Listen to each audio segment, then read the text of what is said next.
back, friends old and new. Deis Ferrous here, continuing on our Warhammer 40k Rogue Trader run. Sorry it's been a bit. The internet's been kind of shaky last Friday and yesterday Monday, but hopefully things have stabilized a bit now. We can actually get through a full stream here.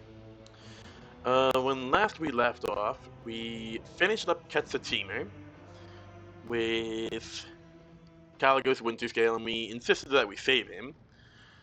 What? I feel like there's something on the bridge we need to do real quick. Not roomies. Minimize that, minimize that.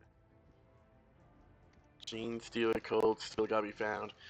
We gotta get our way to Footfall and the Ferabundus system, so we can actually start the Broken Relic, I'm pretty sure. Yeah, Footfall for Xavier Calcazar. We do have to go to Dargonis at some point. Oh yeah, Nomos' Origins.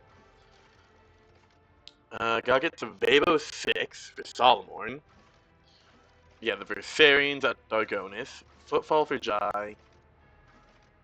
I think that is a new world that's been opened up. Madazai. Should I try talking to Madazai real quick about that? Yeah, I'll try talking to Madazai real quick. See if that will... Oh, Nomos. Pretty sure he's down here? Yeah. Let's talk to Madazai real quick. Let's see if he wants to chat about that stuff. Rogue trader. Does not look like it. Go. Alright. Let's make our way to Footfall then. We got a lot of work to do. Got a lot of work to do. Yeah, the ancient bunker we're all tapped out on. Yeah, we did that, did that. We're just jumping straight into it because it's been a while. I wanna progress this save already. Hop over here. Lord Captain, an urgent message. Armed forces have arrested a dangerous saboteur who attempted to gain entry onto the bridge. This incident may be worthy of your attention. You see, both the saboteur and the circumstances of his capture are rather strange. You cannot tell if Victor sounds baffled or worried. I think it would be reasonable for Major Pascal to take a look at him as well. What's so unusual about the saboteur and the way he was captured? The thing is, Lord Captain, the saboteur is most definitely a tech priest. He found his way aboard the ship and penetrated all our security systems with staggering ease. Both his ability to communicate with machine spirits and the combat potential of his augmentations are extraordinary. Nevertheless, the enforcers managed to capture him. During the arrest, the intruder, he offered no resistance at all. Instead, he asked for an audience with the great machine spirits. When he realized that the enforcers had no idea what he was talking about, he asked to meet with you. I considered it necessary to apprise you of the situation. This infiltration of a rogue trader's ship, operated by authorized engineers, casts doubt on my tech comrade's stability. If he is indeed my tech comrade, that is. Regardless, I request permission to communicate with the captive. Very well, I will speak to him. Understood, Lord Captain. The saboteur will be brought to you. Alrighty. I did actually do this a little bit yesterday because I tried to stream, got like 20 minutes in, and the internet just hard cut out. So I do actually know this conversation. I know this conversation a little bit, so if my reading skills seem to have improved on specifically this part, it's because I haven't read this part aloud one time before. The group of servitors, whose movements are suspiciously well synchronized, stares at the towering prisoner. You do not need to hear them speak to recognize Nomos, who has seen fit to attend the interrogation. The captured man, if it can be called that, looks positively gigantic next to the enforcers at his side. Deadly-looking metal gleams beneath his faded crimson robes. His hands are folded obediently, and his mechadendrites are perfectly still.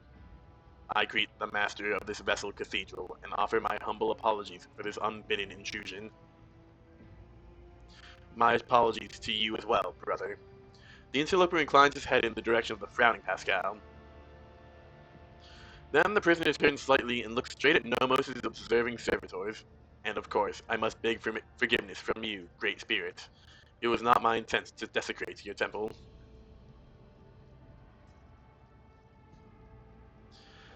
Before I accept your apologies, tell me who you are and why you have infiltrated my ship. My name, if it matters, is Asclepius, formerly a computator general of the Cognizant Fleet, now a labor recluse with the status of Malatek. Malatecs are exiles whose ideas have not crossed the line of heresy yet have come close to it. They are removed from the fleet structure to give them a chance to see the folly of their ways and prevent sedition from spreading. Pascal's voice sounds unusually alarmed. All of that is trivial. My past is nothing but a set of archive data. My lost status is a part replacement string in the long chronicle of the Cognizant Fleet. I come not as the priesthood's messenger, but as a faithful disciple of the most holy Armanat. My brother once served as the engineer prime on this ship. Asclepius gestures around him reverently. He was an adherent of the school of discontinuing the cycle, as am I. It has spread that far.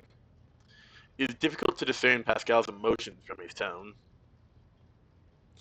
I know that my brother perished, but before he did, he sent me a message that told of a journey embarked upon by Theodore von Valancius, a journey through a dimensional gate, an artifact more ancient than humanity itself, and toward worlds unknown. The blessed Armanet was with her. There, upon those dark worlds, he witnessed a great miracle, the birth of a machine spirit of incalculable might. My brother believed that this spirit then fell aslumber within his ship like a child in a cradle, not responding to lowly pleas. That was the purpose of my pilgrimage, to reach the ship where my brother died, the ship upon whose decks the blessed Armanet had walked, and prostrate myself before the Great Spirit. Armanet? Amonat? Traveled on this ship? Yes, he did. My brother's words on this were clear. Years ago, Amarnat was part of rogue trader Theodore's inner circle, before their ways parted. Tell me more about Theodore's journey. My knowledge of it is scarce. My brother suspected that his memory, along with the memory of all who might have known the details, had been purposefully modified. He saw it as a sign that the journey had revealed a great truth, and there were those who did not wish to see the truth brought to light. All that he conveyed to me was that Theodora had reached worlds unlike any the people of the Coronis Expanse had ever seen. There, she unearthed a great treasure of technology, one that Amarnet had the privilege of experiencing. What do you know about this great spirit? It is a great miracle, the omni-sized breath meant to help us discontinue the cycle. It was born of that treasure that Amarnet and Theodora discovered upon the dark worlds. Yet even a being so glorious needs attendants and guides, and as long as the Cognizant Fleet is racked by schisms and my brothers and sisters suffer defeats without end, there is no one to aid the spirit. That is why I came here. Does the name Nomos mean anything to you? Nothing. He has not come to know us yet. He will if you let him, Deis. We know. We sense that his words are about us. That the story he has told is our story. You're strong, yet you let yourself be caught. I took a vow that I would never inflict physical harm upon laypeople. The Omnisci grants us the power of the true flesh for a purpose other than damaging the frail and blind creatures that are all who have not yet tasted his knowledge.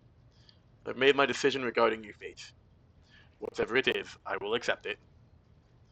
As will I, and yet I plead that my brother be shown leniency. His story initializes thought. We ask you to keep him for us. Nomos' servitors speak up suddenly, in the faintest of whispers. Your actions have caused no harm, and so I shall not harm you. You are free. You may stay on my ship if you so choose. I could not ask for more.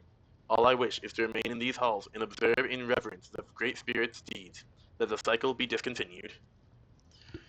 Nomos' servitors turn their heads to you and nod all at once in what can be interpreted as an expression of gratitude. And let's hop over here to talk to Nomos. What I did last time was I talked to this Nomos, which actually doesn't give you the dialogue. It gives you all the dialogue options except the one you need for the quest. You need to actually turn on the cogitator. The massive figure of the Malatech Asclepius is frozen before the cogitator in a praying pose. Without raising his head, he addresses you. I salute to the ruler of this ship. You are a servitor's body at my Magna Accessio, Nomos, so how is it that you are once again in a cogitator? Nomos are not in a cogitator, or in a servitor. We cannot say where we are, but our existence is tied to the existence of the ship for now. The servitor and the cogitator are only external interfaces, shells, like humans and their bodies. Bodies are not merely shells.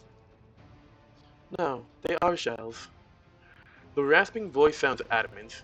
A human's existence is more than the existence of its shell. This is obvious to us. There is always something more, something that simmers and shines, for which the dark light and wicked hunger are always reaching. So, you really are the spirit of the ship. Nomos is silent for a long time, as though mulling over your words. You do not know what we are, but the ship is not us. The ship is our cradle. We may rise from it one day. We would like that. Enough about that for now. Alright. I see you found your great spirit, Asclepius. I have found a miracle, and the end of my worldly road. I have never seen, and never will see anything more meaningful than the spirits of Nomos. In the face of its multitude, we are all nothing but the fixed values of an erroneous function. You read the databank recovered from Theodore's cache. Then you said, the incident marked the beginning of Nomos. What did you mean by that?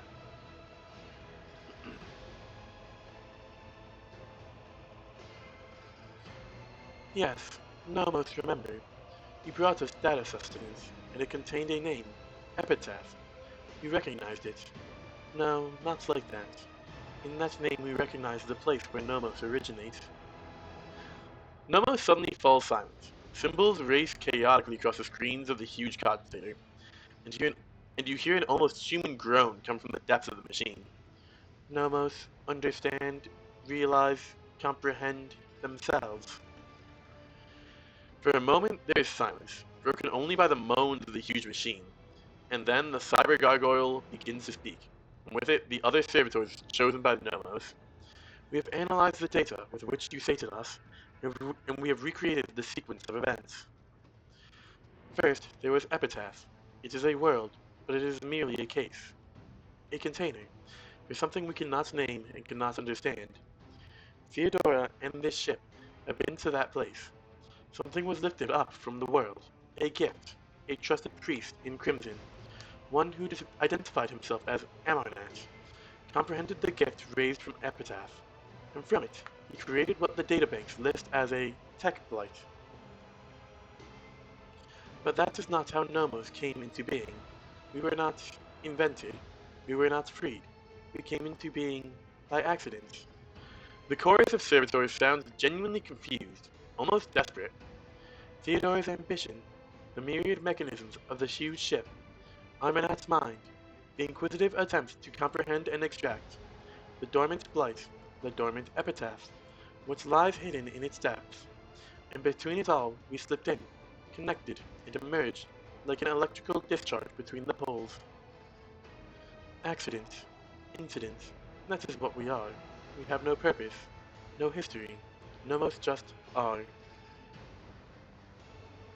Do you know where Epitaph is? That data is gone, deleted, erased, deliberately, but we cannot trace who did it, or why. A tech blight? A gift, but a terrible one. You would call it a weapon. Theodora coveted it. She needed it desperately, but we do not know why. How is Amarnat involved in this? He desired knowledge. Theodora allowed him to explore the gifts of Epitaph, slaking his thirst. We know, we know it did not bring him happiness. In the footprints of his slaked thirst, fear followed.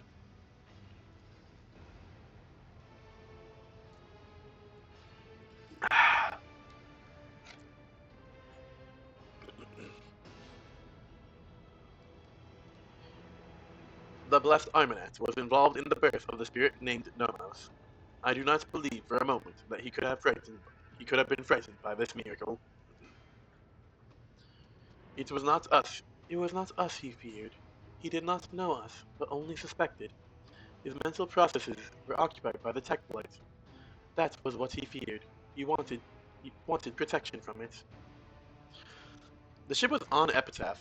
Amarnat traveled aboard it, investigating the tech blight, and Nomos was born as a result of an accident. So how is it possible that no one in the crew knew the whole truth? The truth was hidden, deliberately. Your officer's memories were stolen. All the cogitator's memory banks were wiped. It took you feeding us the truth, bit by bit, for us to piece it together and understand. Who has the resources, the knowledge, and the power to accomplish such a feat? It would have been beyond the capabilities of the blessed Amarnat himself, and he would never destroy the knowledge. This story disturbs me. It sounds like an echo of the sacrilege whose name is the preservation of ignorance. The spirit of Nomos must be protected from the encroachments of that power that tried to conceal the truth of its birth. Enough about the past. Let's talk about the future. You do, in fact, have a purpose, Nomos.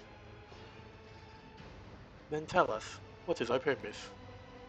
Simply live, comprehending yourself and the world. Life does not need a purpose to justify itself. To simply live. The chorus of servitors dutifully repeats your words, but seemingly without understanding them. Nomos is preoccupied. The huge cogitator continues to sing its creaking song, running unknown calculations. Blessed be the spirit. A great path and a great future lie before it. We must assist it on its way. I must take my leave. The cyber gargoyle's gaze tracks you as you walk away from the cogitator. Alrighty. Got that. Making progress on the Nomos questline. I like Nomos. They're a sweet little dude. Okay, let's see. Gotta warp over here. Yeah, gotta warp here. There, and then we can go straight over to Footfall. Lord Captain, Victus's Vox distorted voice sounds even more mechanical and detached than normal. The Lady Navigator has been waiting for you on the bridge for half a watch cycle now. You see, because of her presence, the officers... She clears her throat. I believe Lady Cassia wishes to speak to you about something very important. Her unease is spreading to those around her. Interesting.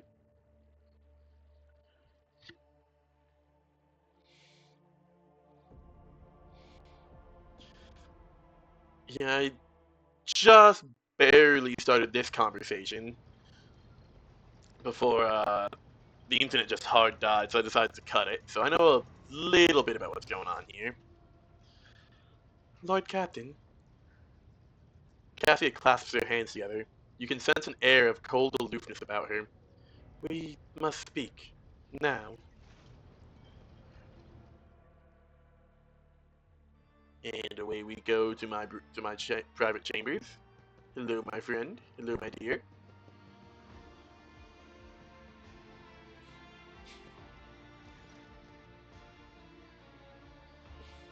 Cassia takes a few anxious steps.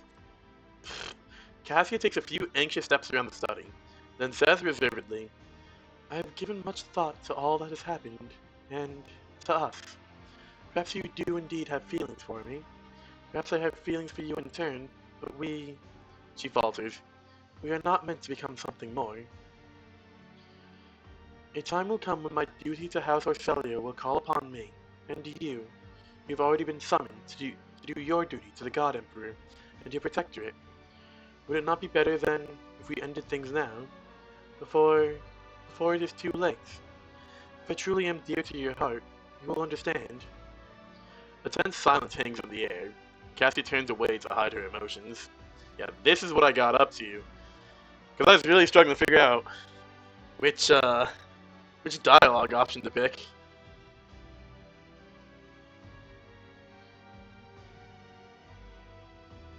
Um...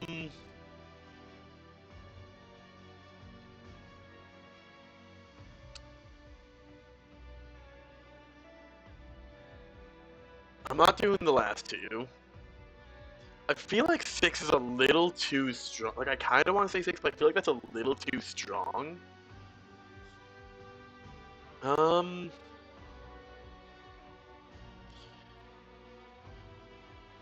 Is this what you truly want? Cassia trembles, opens her mouth, and even moves her lips, but the words refuse to come out. This, I've said so already. Lady Cassia, I upset you in some way. No, that's not it. I just...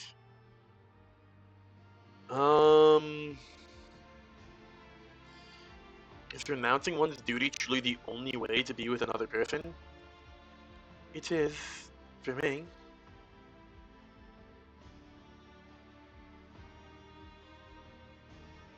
Have I not been convincing enough in expressing my feelings to you? Please, that is not what I meant. I love you, Cassia. And does it not perturb you that I'm a wretched mutant? That my own subjects see me as a monster? That your servants fear my company more than facing a mortal enemy?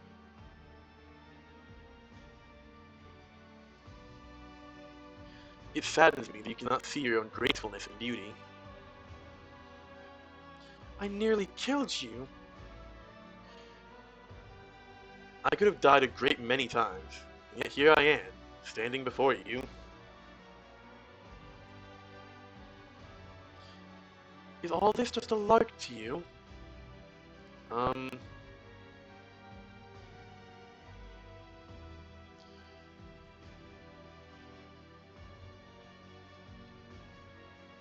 Um...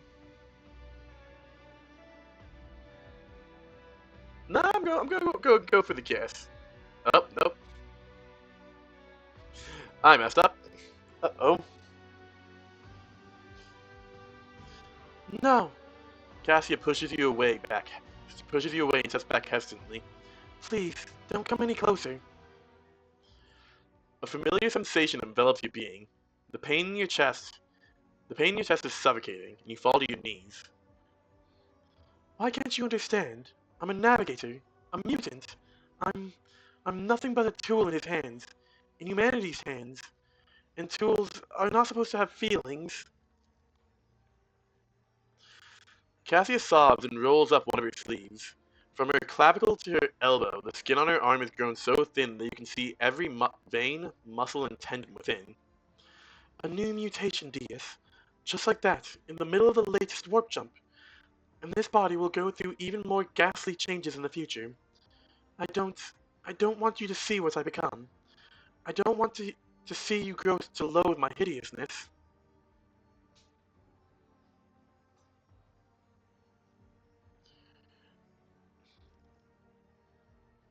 That, I feel like, is trying to get lewd right away, and that's not what I'm going for.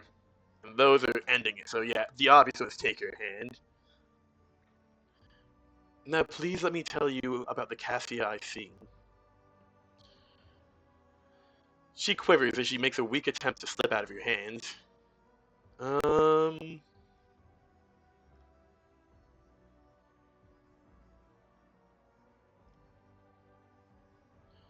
I immediately like too, because I know she loves reading books, and that's just adorable.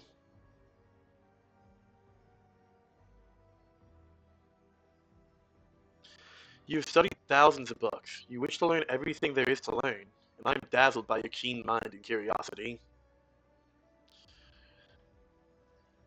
Cassia listens in silence, her eyelashes lowered and her head slightly bowed. A barely noticeable smile tugs at the corner of her mouth.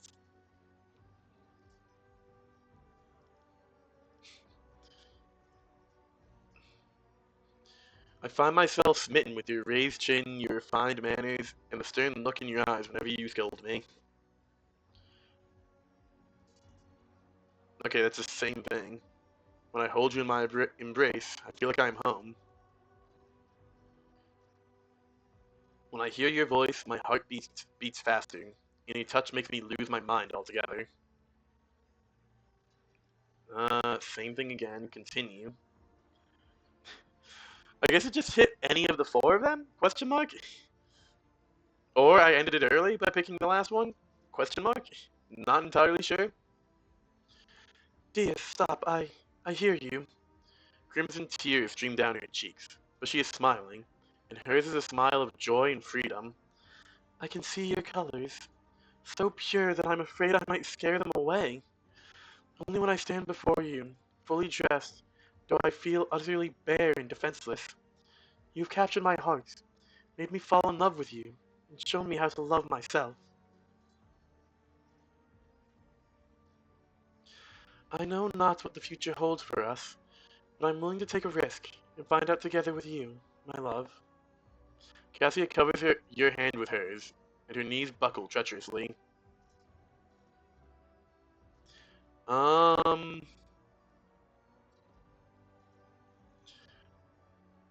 like, I want to say lay down in bed, I'll guard you while you sleep. But I also feel like, with how vague sometimes these dialogue options can be in some games, that's the thing that ends up being sex. I don't want to have sex with her just yet. That feels very rude.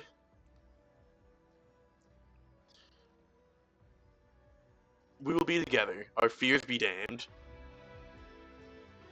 Cassia's lips touch yours in a long, tender kiss. You relish each other. You relish each other for a while before she withdraws and, after giving you a parting kiss on the forehead, flutters out of the study. Aw, that's adorable. Cassia is an absolute sweetheart. Oh yeah, I can upgrade the service station. Sorry. Oh, sorry. I just got so hyped for that. When you approach, Anzu sends out a piercing screech and throws something at your feet. You reach down and realize that your bird has brought you a gift. As for where and when Anzu could have found it, you will probably never know. Why don't you go on a quick hunt, Anzu? Both of Anzu's heads let out a fearsome cry. Beating its wings, the mighty bird takes flight. You know, I do really fuck with like the white feathered Anzu.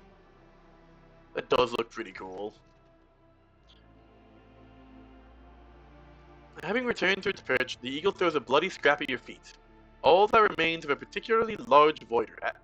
These parasites can grow on the grow to the frightening sizes and are a true scourge on the lower decks. It looks like your companions have just eased the lives of the ship dwellers, if only a little. Good boy, Anzu. I love Anzu. My loyal companion. My loyal companion. Alright, let's see. We still got work to do, however. So we can't get too comfy just yet. Hop down over. Oh, can we go straight? No. Gotta hop down here. Oh, we didn't get another. Okay. Don't get me wrong. I'm not complaining. I thought we were gonna get another. Yep, there it is. The Vox Master's puzzled voice distracts you from your duties. My apologies, Lord Captain, but I've just been delivered an urgent report. Cargo Bay 73-G has received some unusual cargo, if one can call it that. The crew considered disposing of it, but did not dare to do so without your direct order. The cargo itself is a pile of corpses. None of the people were on the crew's manifest. Judging by the injuries, they were killed instantly and painlessly, before somehow being delivered to the ship. Next to them, the crew found a strange horned mask of Xenos origin. What are your orders, your lordship? Was there a Xenos in flashy clothes speaking in rhymes by any chance? Victus falls quiet for a moment, either processing what she just heard or making inquiries through her other Vox channels. Eventually, the Vox comes back to life again. No, your lordship, and I doubt such a conspicuous character could have slipped by unnoticed. I will inform you if the crew reports seeing anyone like that. Um...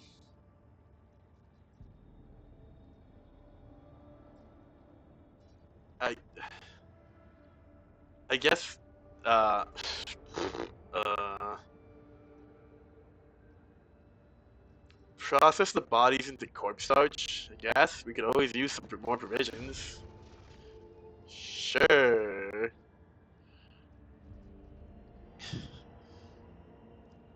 I will see to it, your lordship. I dare not disturb you any longer. Okay. That was weird. Your lordship, we've contacted Alter Templum Calixis Extension 17. In accordance with your orders, the astropathic choir sent a message to the station about the plight of the implantation throne. Alter Templum responded to our overture by very promptly, which in itself is extremely remarkable for cloistered servants of the Omnisire. Why is it that a line down? Weird. The Adeptus Mechanicus report that they are most aggrieved by the misfortune that has befallen the ancient relic, and they are prepared to dispatch to the flagship a learned man versed in the restoration of archaeotech machines. His name is Deis Ferrous, and he is ready not only to personally assist the dynasty, but also to teach the ship's engineers all the necessary rituals. In return, the ask, Crimson Priests ask only that you visit the station and inform them of the fate of the miraculous fusion reactor from Rykad Minoris. Why don't they come to me? Alter Templum Calixis X-17 is a very unusual place, a tech priest monastery, access to which is denied to all who do not belong to the ordained ranks of Mars. Some say that its cells are the most secure. Some say that its cells are the most secure haven for the sanctity of the Omnisaya, while others say that the most heavily guarded prison of the Adeptus Mechanicus in the Expanse is hidden inside it. It is surprising enough that they have communicated with Laity at all. Expecting them to leave their walls of their cloister would be unthinkable. Very well. I will adjust my plans to include a visit to the tech priests of Alter Templum. I will relay that you have agreed to visit the station. The Vox transmission ends with a click. Alright. Let's just beeline our way right over. Get the implantation throne up and running, finally. God, I just looked up at my prob factor of 198.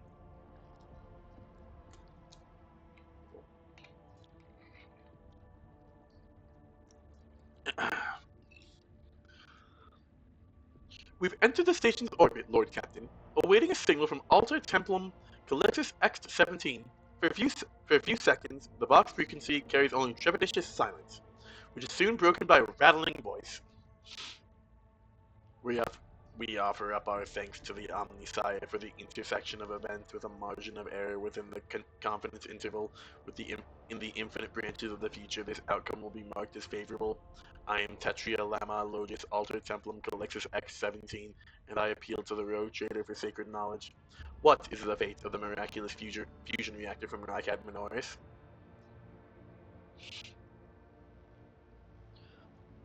What? Why this sudden interest in the fusion reactor? The Omnisaya knows all, comprehends all. Acquisition of knowledge of the blessed archaeotech corrects a priori probability and increases the accuracy of predicting gracious events. The tech priest submits a long, vibrating binaric tech litany, causing the Vox transmitter to rattle. The reactor remains on Rykad Minoris.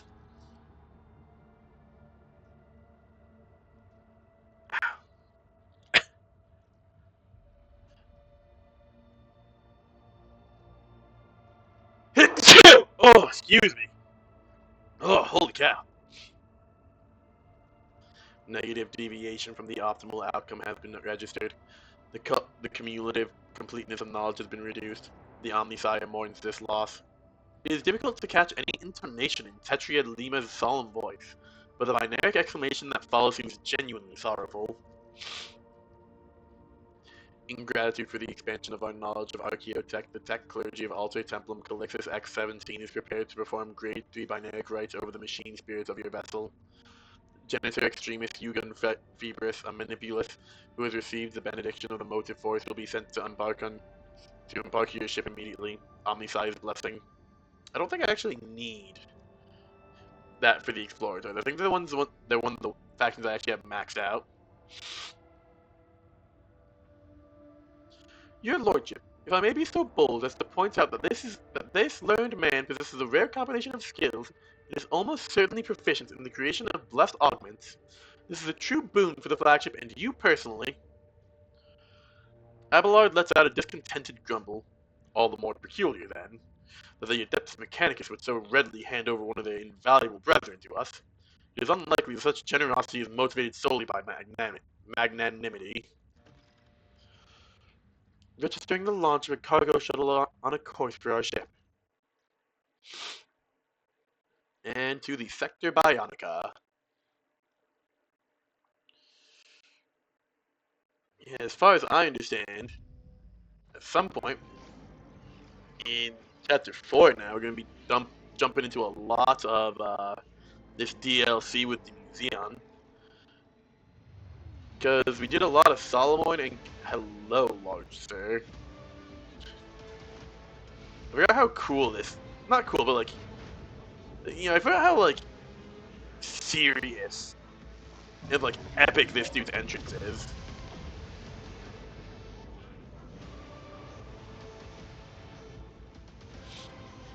I forgot to turn up the volume.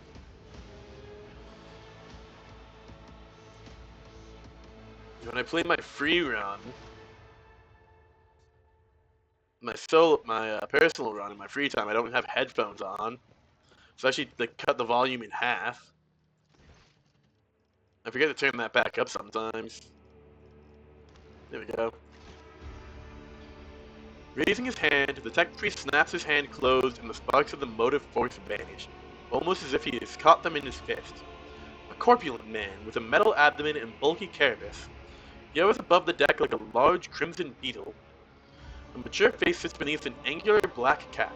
For a servant of the Adeptus Mechanicus, his visage retains a surprising proportion of organic material, and it is set in a dense beard of cables and pistons. A wise man once said that a machine spirit cannot be looked upon, and he was right.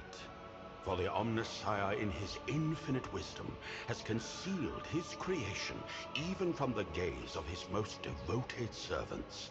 But can the believer come to know the nature of a machine only through an eye of organics or steel? No. For the vapor that brings forth the scent of sacred unguents is the spirit's breath. The rumbling of joints and rods is the beating of its heart. And the motive force is the current of its blood. Excuse me. Some powerful sneezes hit right in the middle there. Like, this is a big, jolly motherfucker. I think he's got the, what's it called?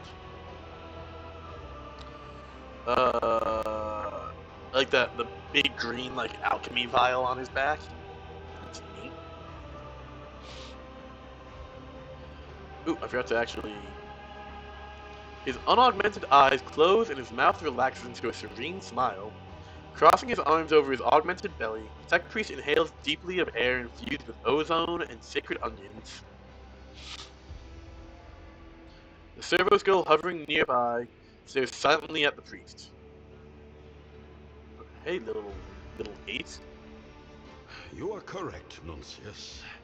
I risk boring the rogue trader with my protracted ruminations. However, I will not allow the semantic analysis of my utterance to go unanswered. I will log your thesis for further debate. Now it is time to make my obeisance. The tech priest steadily exhales and opens an eye. Rogue trader, your halls are filled with sacred metal, and the ship's tech priests must be commended in observing the sacraments of augmentation. That blessed union of flesh and ferrum sanctum. Beholding this charges my galvanic coils with exultation. I, Genitor Extremis Eogun Febris, greet you, and thank you for the opportunity to grace these ancient mechanisms with the gift of operation. The tech priest alters the pitch of his hovering torso in an attempt to mimic a bow. Confirmed. The sacrament of tech relic maintenance has been performed correctly. Protocol for exchange of sacred regalia initiated. Registering the affiliation of this blessed tech unit to the clergy of the Forge World, Stygies 8. Requesting confirmation of the unit's familiarity with the standards of the Catechism of Maintenance and Safety in effect on this vessel. Pascal's box emits a binary trill, solemn and oppressive. The tech priest's gaze fixes on Yugon's robes. A scarlet spark flickers in his blue optical augmetic, almost as if Pascal has narrowed his eyes in suspicion. It is my pleasure to confirm the protocol for the exchange of sacred regalia and greet my brother in ministry. The vows taken in this temple are known to me, and I promise to honor them. I request a meeting with my esteemed colleague to facilitate knowledge exchange and to discuss values.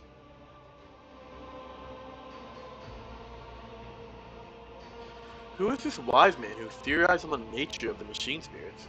It'd be interesting to read his work. Junior Lex Mechanic Karain, operator of Auxiliary Terminal 289-0 of the lower workshops of Alter Templum Calixus X-17.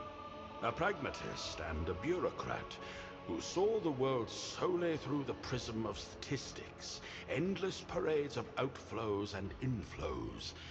He had little interest in anything other than keeping track of valves and vents, but now and then he would drop pearls of wisdom such as these without even noticing it himself.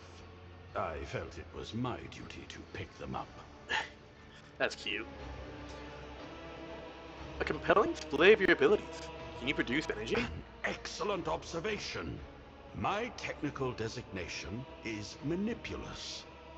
And here is the galvanic cell, the repository of the motive force. No, that will take too long. Better to give a demonstration. Observe. His mechadendrite springs to life, pointing in his augmented abdomen. Questions? Oh! Damn. Just watch him bully that tech priest outside. He stabs the mechadendrite into the augmented arm of a nearby technomat. Power snakes along the Manipulus's chrome claw into his cell. The technomat's vox stutters and rasps, and then his implants goes limp. Once certain that you have seen the effects, Eogun sends the power back into the augment and returns it to life.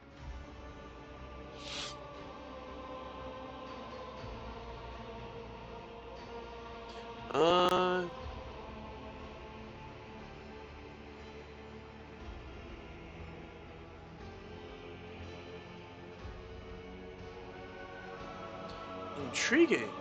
So your galvanic cell not only stores energy, but also redistributes it to wherever you direct it, and you power it seemingly by drawing energy from other sources?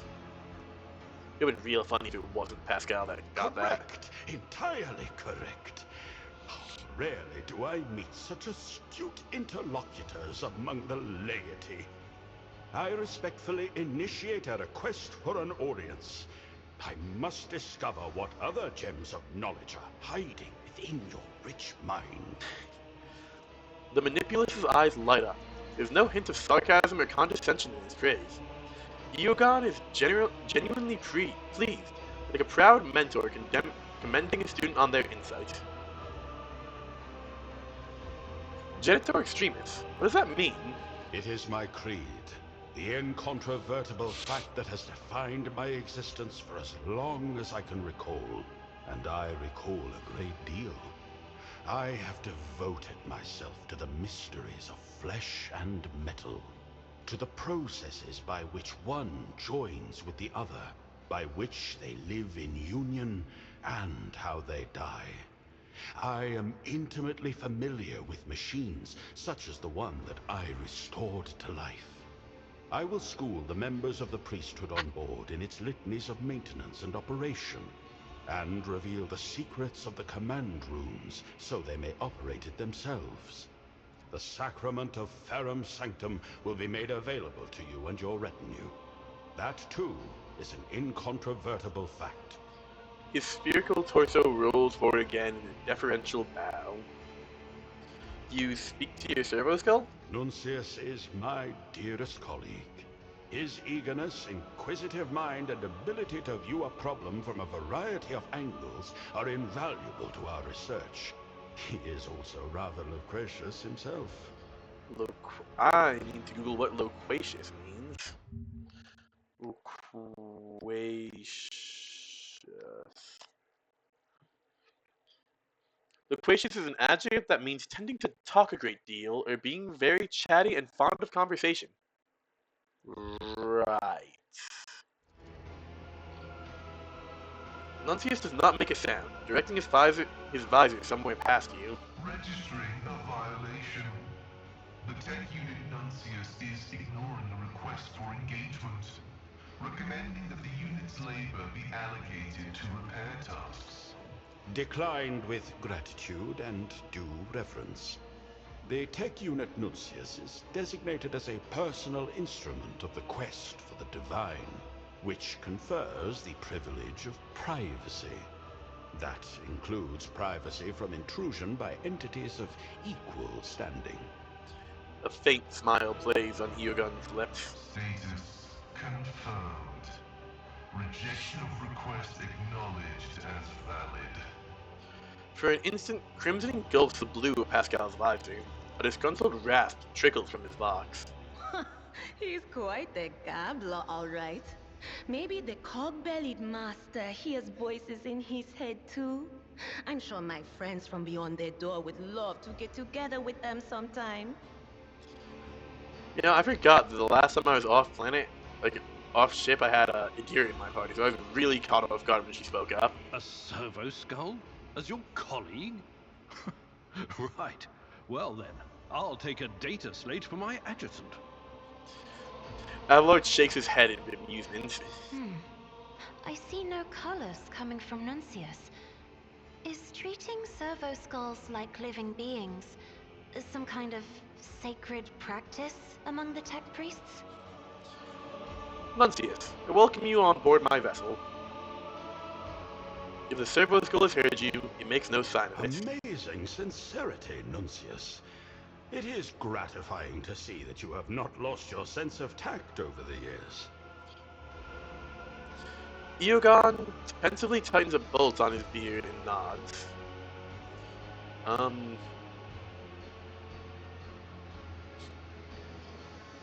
What did he say?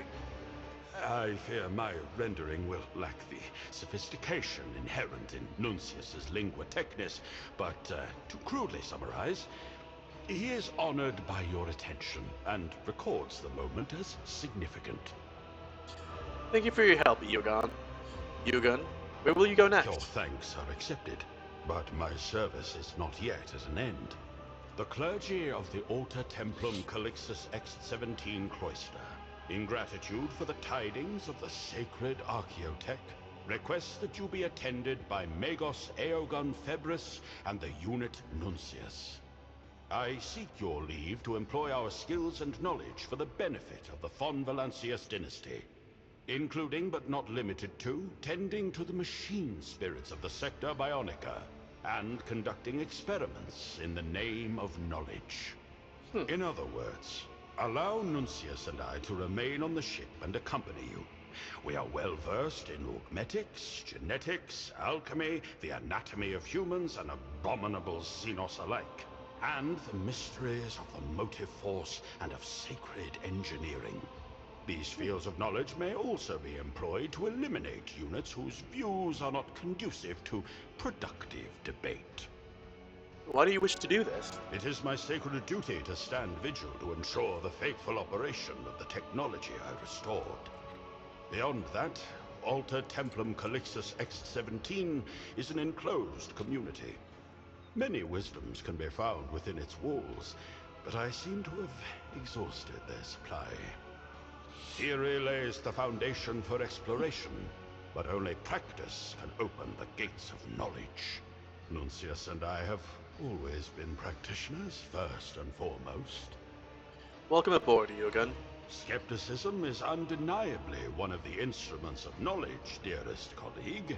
It guards us against many heresies, preventing ego and vanity from clouding reason on the path of service. But as you see, Nuncius, it is not justified in every circumstance. Rogue trader, Nuncius states that you are a person of rare perspicacity and prudence. I record this as an incontrovertible fact, and thank you for your hospitality. Folding his arms over his stomach, the Tech Priest addresses Nuncius. After a moment's silence, Yugon nods. But of course, I did not come empty-handed. I would like to present you with this augment. Now that the machine spirit of the implantation throne is awake, I can bestow its blessing upon you or one of your retinue, should the rogue trader will it. Neat. I don't need you in the party at the moment, Yugon. But I will most certainly look at the implantation throne to see if there's anything that's like useful for my build. Because I know I have a ton. Never let implants in.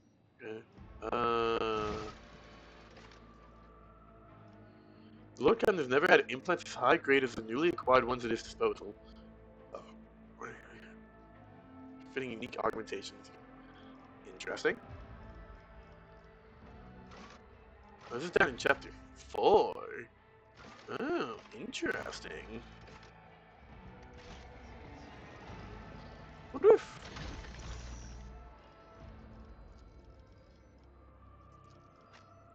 Oh, these are all the people who can get implants. That's neat. Okay, well... Approved implantation, though. Interesting. I'm sorry? +3. Info. Uses strength mod, and then that one like my fellowship mod? Yeah, wow, okay.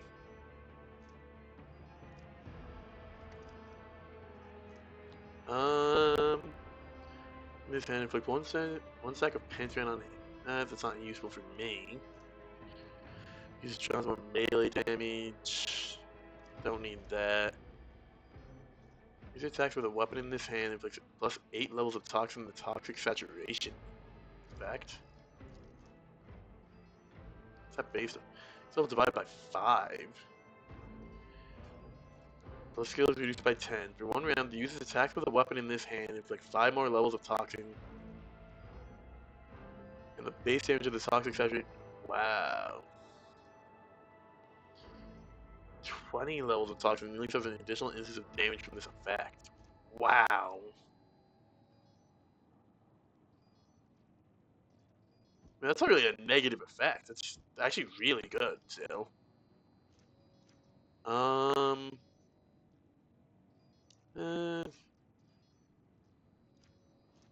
And the start combat 2 enemies gain the teamwork effect. Whenever the user uses a non-attacking ability, all their allies affected by the teamwork gain +1%, +1 stack of cooperative advantage.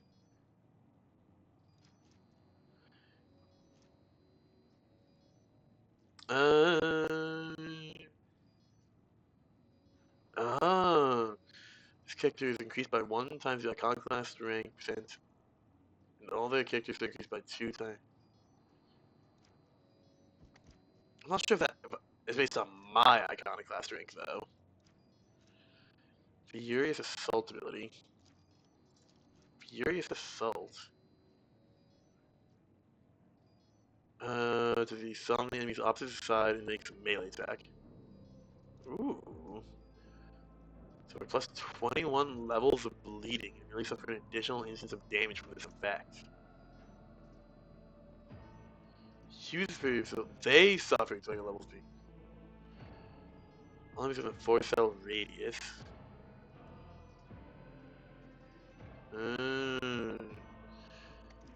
Interesting. Enemies each reaching the passive armor pen. 25% parry. Push 2 cells away. I kinda wanna give that to Avalon, but the parry is rough. Two-handed ooh. That's kinda tempting actually.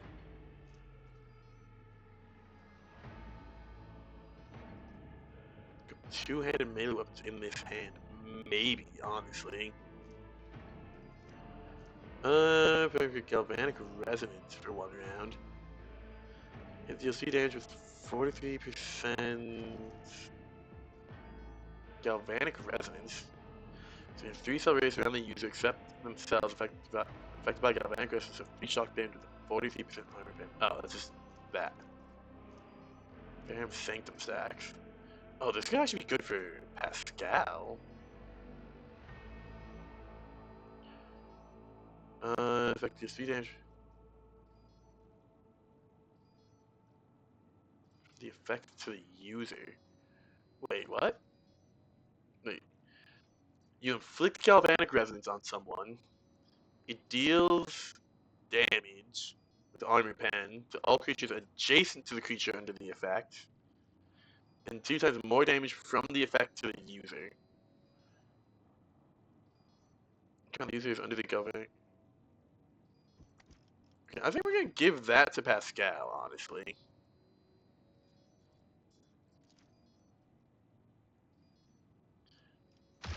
That does actually seem pretty useful for him. He already has a lot of Fair and Sanctum stacks. Use single melee attacks cause chain lightning to one target. Oh my god. Yeah, probably gonna give that to Abelard.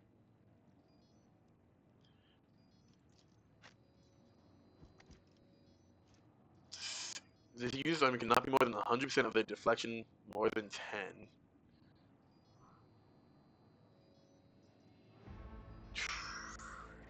Yeah. Holy cow. Yeah. That's nutty. Toxin. This is him the toxin. Character level divided by 8. I could, more toxin could actually be good for Jai. What was it? Was it this one? This was actually a bit better. Yeah. Honestly, it's kind of tempting. Served cold. Oh yeah, that. I might give this to Jai actually. Instead of strength and ballistic skills. Ooh.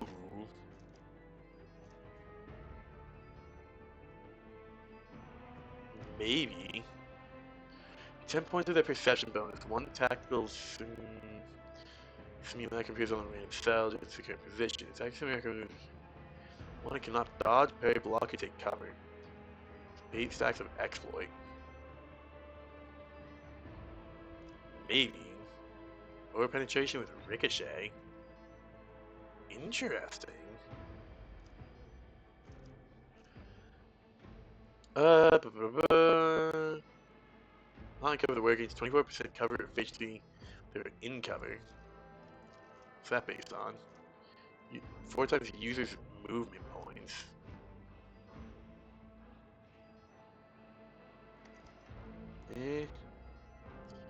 User's base partial cover efficiency is equal to the base of full cover efficiency.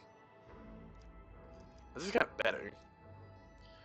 Could be using their intelligence, strength, and ballistic. Wait. Tactician. Like 1.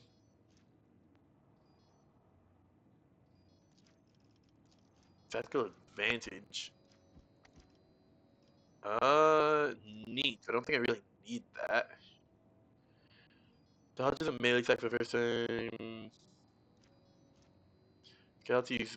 Allows Pascal to use mechadendrites. So is this exclusive to Pascal?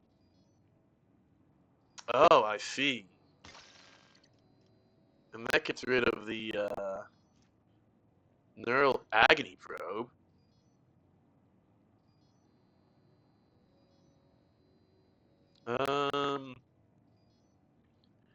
As if they've been marred by it with a black blight.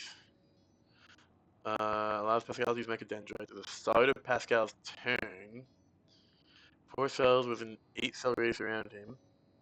One of these cells must be within 3 cells radius around are highlighted. While Pascal stands on one of those cells, he's affected by the neural agony probe effect. While Pascal stands on the first attack Pascal makes while standing on it per turn.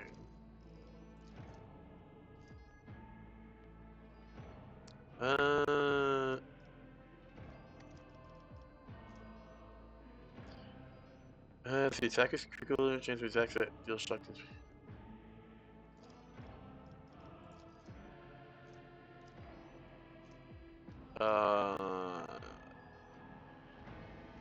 I mean, the neural agony probe is actually just kind of better for Pascal, but I ain't gonna do that to him.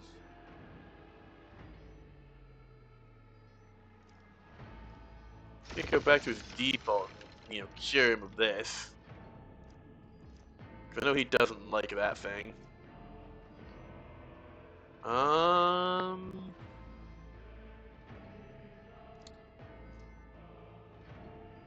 Tactical advantage. I could give you the cerebral converter. Number of tech. Honestly, that's not bad.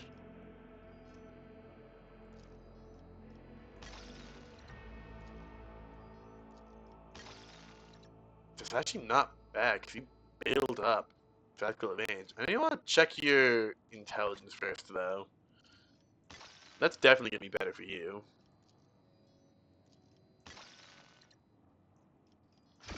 Pascal got modded like crazy.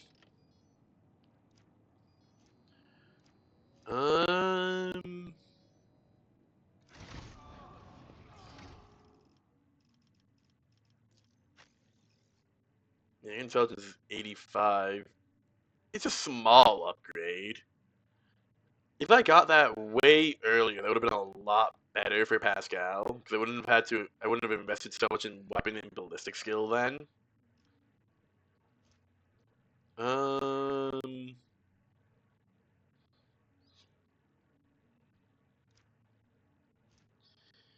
Yeah, it's minorly unfortunate.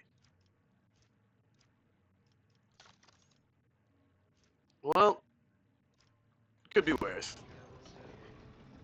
It's about time. There aren't really any augments that I feel like I need. Let us get moving.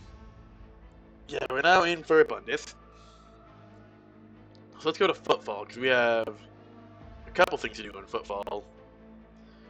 Because we have Lord Calcazar, main quest, Jai's side quest. I'm pretty sure there's one more thing that I'm blanking on. Oh, we do need to talk to Ferenz in a bit. I'll try to do that later. Throne room, Jai. Oh, is it just those two? Oh, yeah, I think it was just go to the third Bundus system. This was technically the third with Eogun. Yeah, let's head over to Footfall. We got work to do here. Jeez, we're so good on this stuff up top, except for specifically Plasteel. Lord Captain, we've received a Vox message from Footfall. The Inquisition has declared martial law on the station due to the threats of malleus extremis. Docking will require special permission, and even most of the asteroids have been cordoned off. The station's custodian, Her Ladyship Incendia Corda, sends her greetings and invites your lordship to disembark at the docks with a small retinue. Your forces will meet you there to escort to another chamber for a private audience. The Vox crackles with static and Jai's honeyed voice fills the air. Vigdis, the salve of my heart, forgive the intrusion, but I've important business with the rogue Jaded. Oh, Shireen, I simply wish to remind you about my numbskull crew who got themselves captured by some rival Ashmags. Vladimir is too occupied with schemes, and besides Incendia Corda has already put him in his place, which leaves only Falco, may the Yaji tear his soul to pieces. Footfall is straight ahead, and I'd rather not waste the precious sand still left in the hourglass of their lives. He threw a wrench into the works, making my trade network fall apart like a badly assembled chrono. No income, no profits, only damages! All because my right hand is chained up on one of Footfall's asteroids. How about we pay Falco a courtesy visit?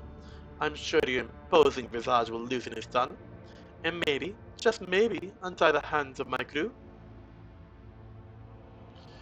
Let's go and see what happened to your crew. Shireen, have I ever mentioned that you are the most flagrant rosebush in the entire blossoming garden of the Corona expense? If that is all you have to say, the Voxmaster unceremoniously boots Jai from the channel. Apologies, Lord Captain. What will be your instructions?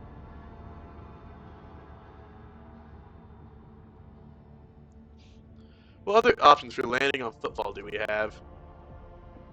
We have none, Lord Captain. The augurs are reporting that all docking gates not watched by the enforcers are locked and rigged with explosives. Very well. Let us take a look at Footfall's new hospitality.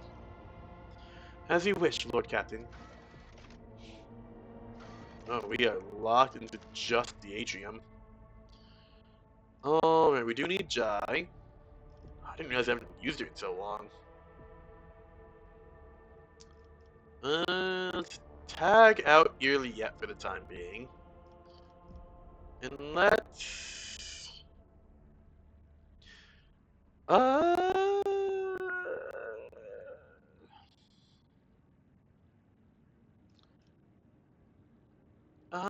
Idira? Maybe. No, Argenta or Hain? Let's grab Argenta. Let's grab Argenta. I think that's a good call. Cause actually, you know what? Let's grab Hainrix. Having a member of the Inquisition with me during Inquisition stuff is probably a good idea. And also, it is another frontliner, which takes the load off Pascal a little bit. Hopefully, I can level them up before we get into any kind of fight.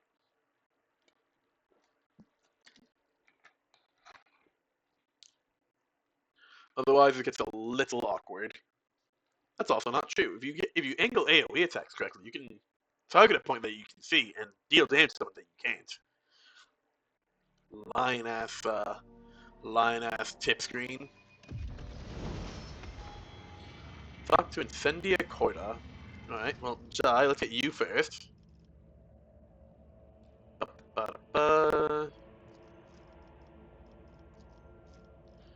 Let's get your toughness up a little bit.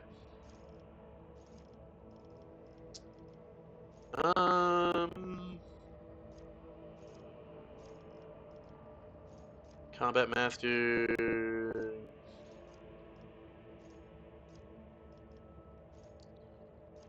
Go pulse, stable modding.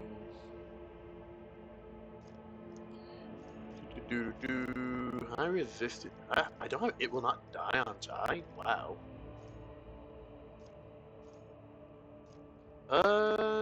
Get back in the fight is good to have.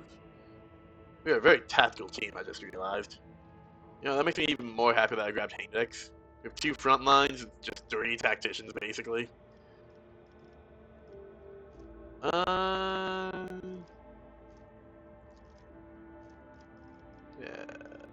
Yeah, I think that's good. You know, let's grab Demolition. Will that put it up to?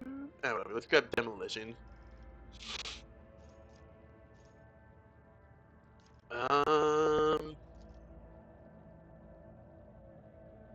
Yeah, Tension.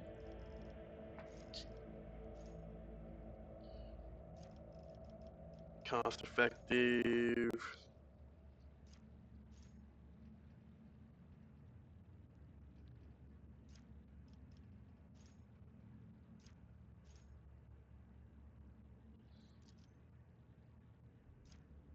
Um,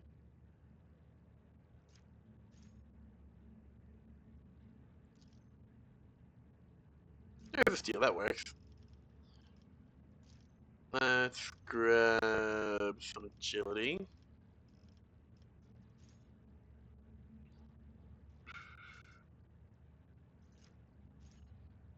Do-do-do.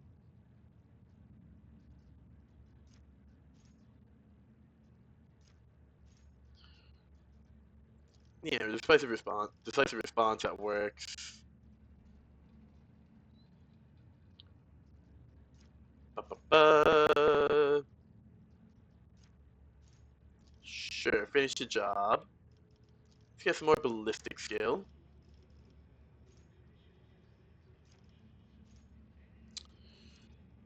Um,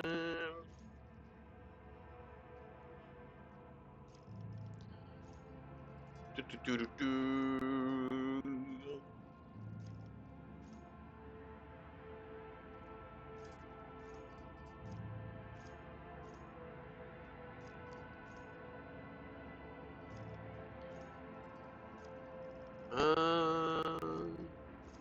Primary objective. Yeah, that works.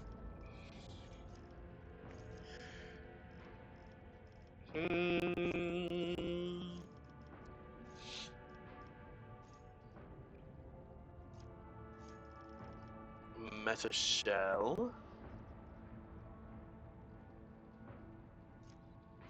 Movement in the somatic insertion.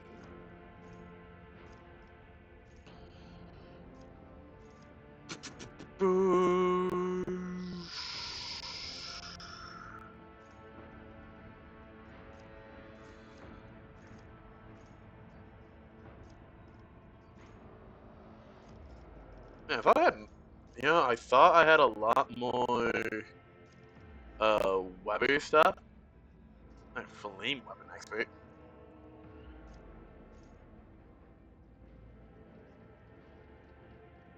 I have a lot of random stuff on Jai.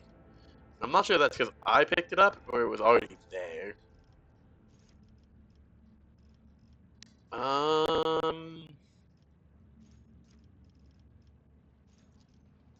Agility, sure. Heinrich's buddy.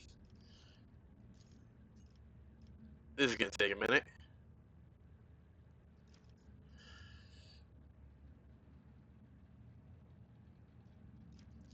Sure. I'm actually gonna try to get, because I understand a lot of psychic stuff now, so I'm gonna actually go for a lot of that.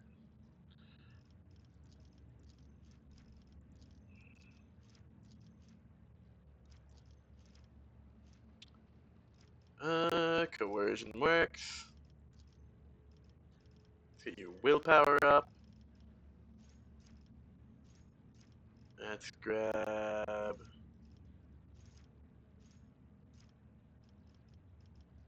Boo-boo-boo-boo.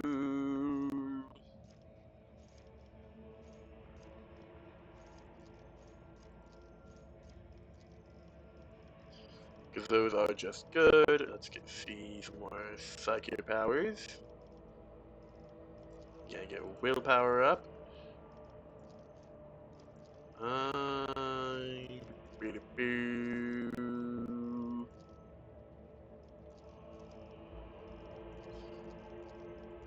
You can use some more Xenos, that makes sense for you. Can I get more Psyker up? Psyker Terminus, yes I can. Psyker Extremis, yes I can.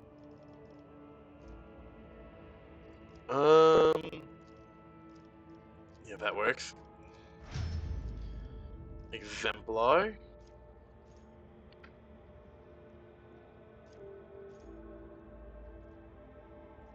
Combat meditation's pretty good.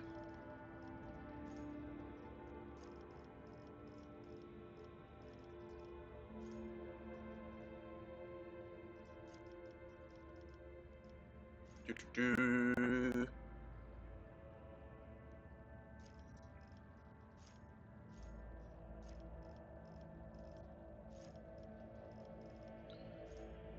Uh,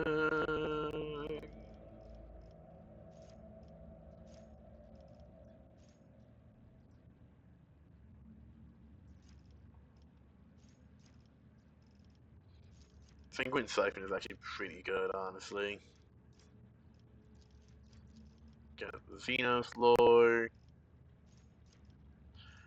Oh, let's get Blade of Light. Hand him a Force Sword.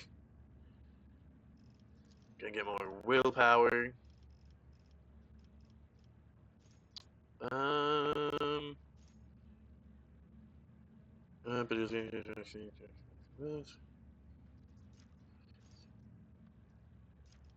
Psychic Barrage. Rituals. Sight.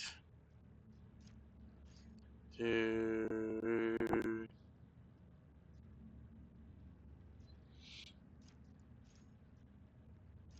So manipulation. Adrenaline Surge is good. Honestly, that's pretty good. Regeneration is also really good.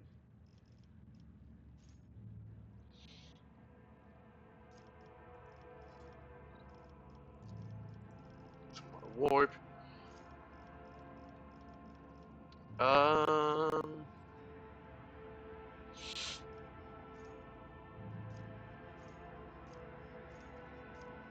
Oh, I see. I follow. So not a Psychic, not Craft World, not Dark City, not a Studies, not a Sororitas, not a Tech Priest, not Cold Trader, not a Navy Officer, not a Navigator, not Cleansing, not Blood for the.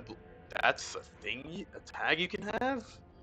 Not a Veteran of the Long War, not a Death Cult Assassin, not a Torrent of Fury, not Manipulous, not Stalwart. Wow. Um.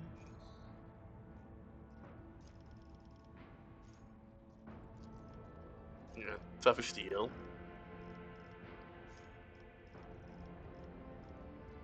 Confirm Immunity. That's good. Some more willpower. Pulse of Life. Yeah, get the crit heal. Metabolic Overcharge. Eesh, nah. Bulwark. Get some more willpower. Yeah, Spell Manipulation's pretty good. It's pretty neat for this. To an ally dies, the ally gains a second corpus creation effect. It's a multiple ally. Yeah.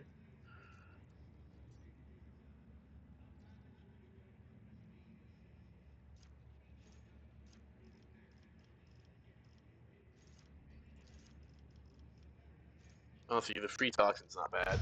There we go. Cool. Why are you two in front? You two should be in front.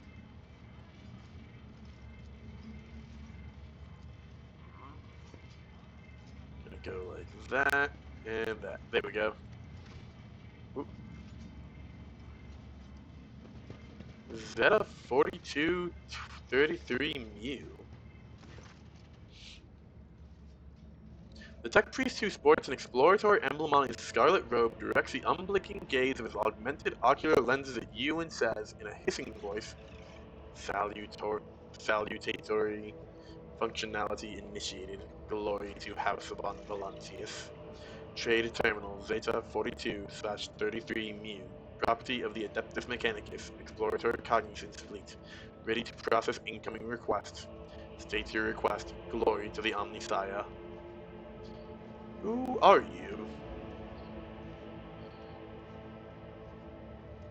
Identification request accepted. Acceptable response found. Hear and heed. This unit's identifier is Trade Terminal Zeta 4233 Mu.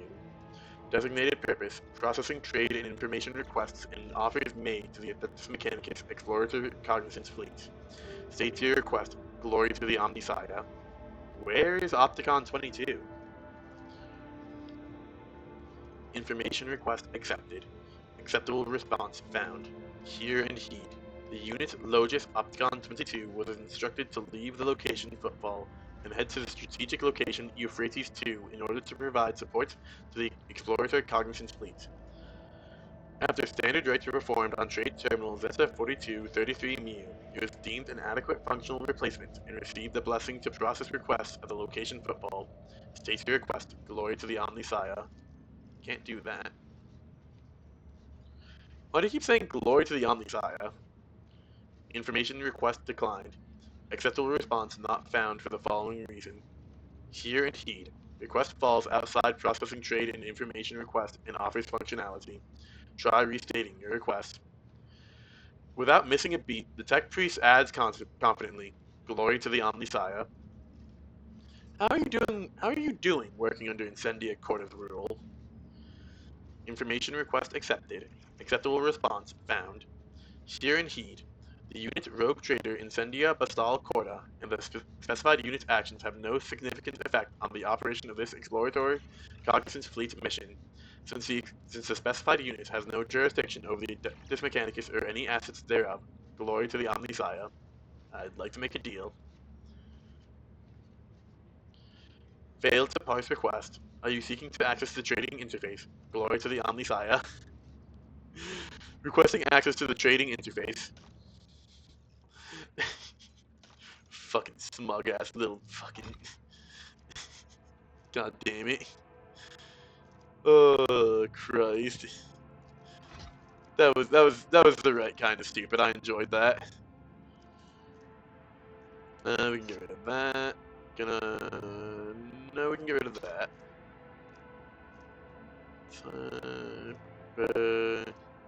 Oh, I want to give that to what's it called before I forget. There you go. Portable motive force storage. Bag with stimulants. Carnival of misery. Immediately heal to full. Oh wow. Heartbeat scanner. Smiter. Gives unpenetrated also secret attacks made against the same attack by plus. Oh my goodness. Yeah, we'll take all of those, honestly.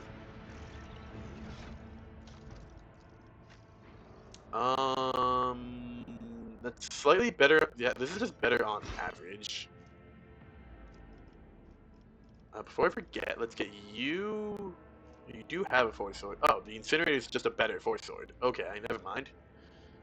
Ignore me. BDs. Emergency drill. Underarm bow hammer. John, I kind of want to give you. Oh, you don't have. Wait, you have flame weapon expert, but you don't have flame weapon proficiency. That's annoying. Don't have any executioner. No, Deer as an executioner. It's not bad. I didn't really get much else new. Yeah, okay, yeah, honestly, did not realize I had the incinerator on Heindex. That is very good. Okay. A new challenge for me.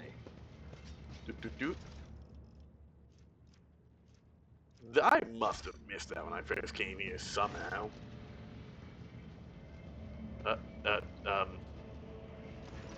Thank you.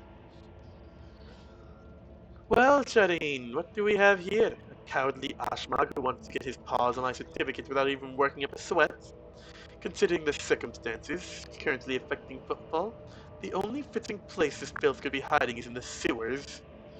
Jai's nose wrinkles at the very thought. A nasty spot, with a powerful whiff about it. That is true. But I swear to you, Shadeen, you won't come up with a better trap for Falco. I know these tunnels like the back of my hand. And the most delicious part of all this is that Ashmag chose to go in there. He'll wish he hadn't. Of course, that's only if the Ashi don't mess things up for us and everything goes to plan. And if it doesn't... Jai breaks off, her shoulders sagging under the weight of her doubts. If it doesn't, my gang are dead, Shadeen. One wrong move, one wrong word. Gah, so dumb, that's Ashmag. Why is everything so difficult? Perhaps, perhaps I should just give him the Mercatum Tabulae Officiale. Falco's not a complete idiot. He won't risk such a valuable payoff. He'll hold up his end of the deal and give me Tora and the others. Explain your plan in more detail. The gist is that we need to go down into the sewer tunnels of Footfall, connect the tank of sleeping gas to the old ventilation system, and direct the airflow to Valko's hideout. And of course, pray to the Exalted One that the Ashmag jackals don't spot us. It's true, Shadeen. It's going to be a little trickier than it seems. Falco is desperate, so he's bound to have his thugs patrolling the tunnels. If we go crashing around down there, he'll know something is afoot. And when Falco's feeling jumpy, Jai's nostrils flare with impotent rage. Head will roll.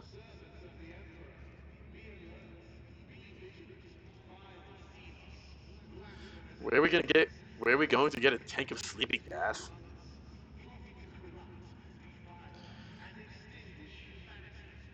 Jai stares at you, trying to decide if you're joking or being completely serious. What do you take me for? I have acquired it already. Don't worry, I have everything covered. How do we get into... Looks when you play more details, continue. And how are we going to direct the gas to the right place? We'll need to turn a few valves here, there, a few valves there, another couple here, and start up the ventilation system using an old capacitator. May the Exalted One preserve its machine spirit. How do we get into the tunnels?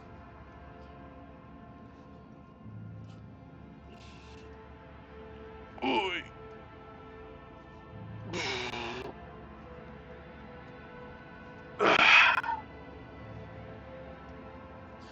Most of the passages have been sealed up by Gortys hounds, but there is one they definitely haven't got to. Jai visibly perks up and winks at you. Time to pay a visit to Octi and the Adeptus Amazicus, Shadeen.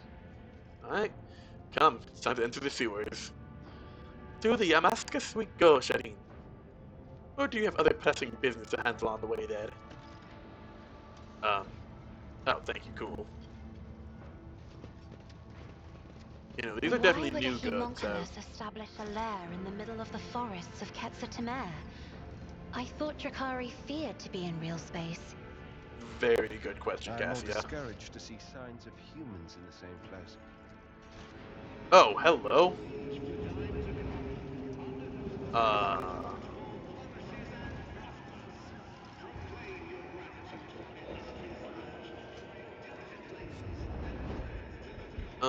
Huh. Not what I was expecting.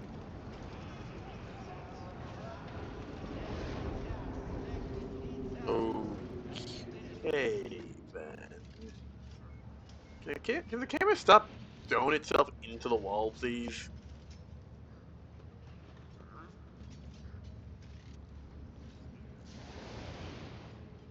I guess we're on the... Oh, hello. Have mercy! Our families are starving. It'll take a couple of Nutri-bars.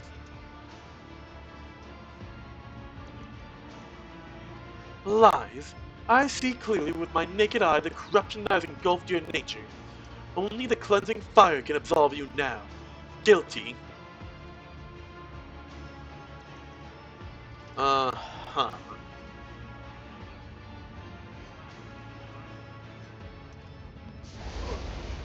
This seems a little excessive.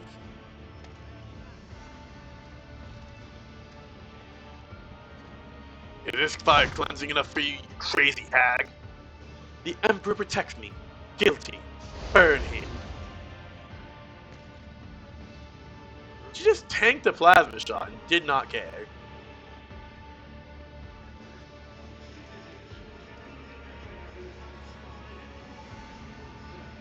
Yeah.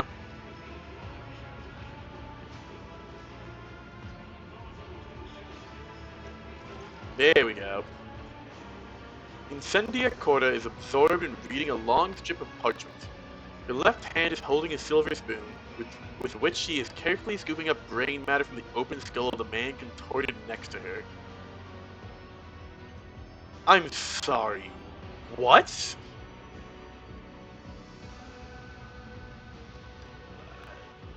That just kind of flashback. I feel like scooping brain matter from a dude is just casually scooping brain matter from a dude feels kind of heretical to me, right? Is that just me? Maybe I'm missing some esoteric Warhammer lore, but like, what? Deus von Valancius, I was informed of your arrival. Exhaustion is marked in Incendious features with a crisscross of lines and deeper furrows. Her cheek is forever twisted in a continuous nervous tick, yet her eyes are ablaze with the indomitable resolve. A dazzling aura of power and righteous fury surrounds her like a mantle. She gracefully brings a gold-plated inhaler to her lips, takes a deep breath, and the fire in her gaze flares like a plasma dresser. Look closely at Incendia. Whose awareness am I using? Cassia's, fair enough. One look at Incendia's full dress uniform shows that it has not been changed in many days. The collar is greasy, and the braid trim is stained with sweat. The air is tinged with the smell of an inhaled stimulant that is used to give serfs the ability to work multiple watches without rest. What you got there?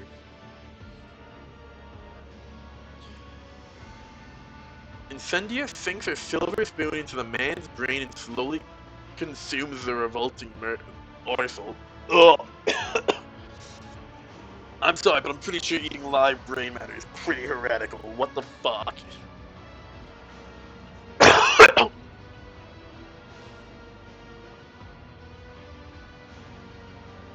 I must know the taste of a criminal's thoughts. It's how I learn to recognize their patterns.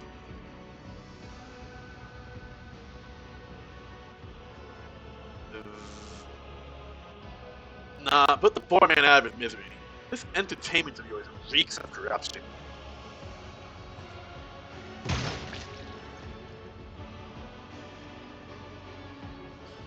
Incendia does not bat an eye at the man's death. A laughable accusation. Do you think yourself capable of detecting corruption? Something wild sparks in her pale eyes. You know not the first thing about perceiving it, sensing it, peering into people's souls and seeing the heinousness therein. You do not know what it's like to look at their faces and see the brand of their impious deeds. But I know it all too well, and none shall escape my wrath. I've encountered sanctioned death cults that practice cannibalism as part of their way of praising the Emperor. A surprisingly large number of them harbored heresy within.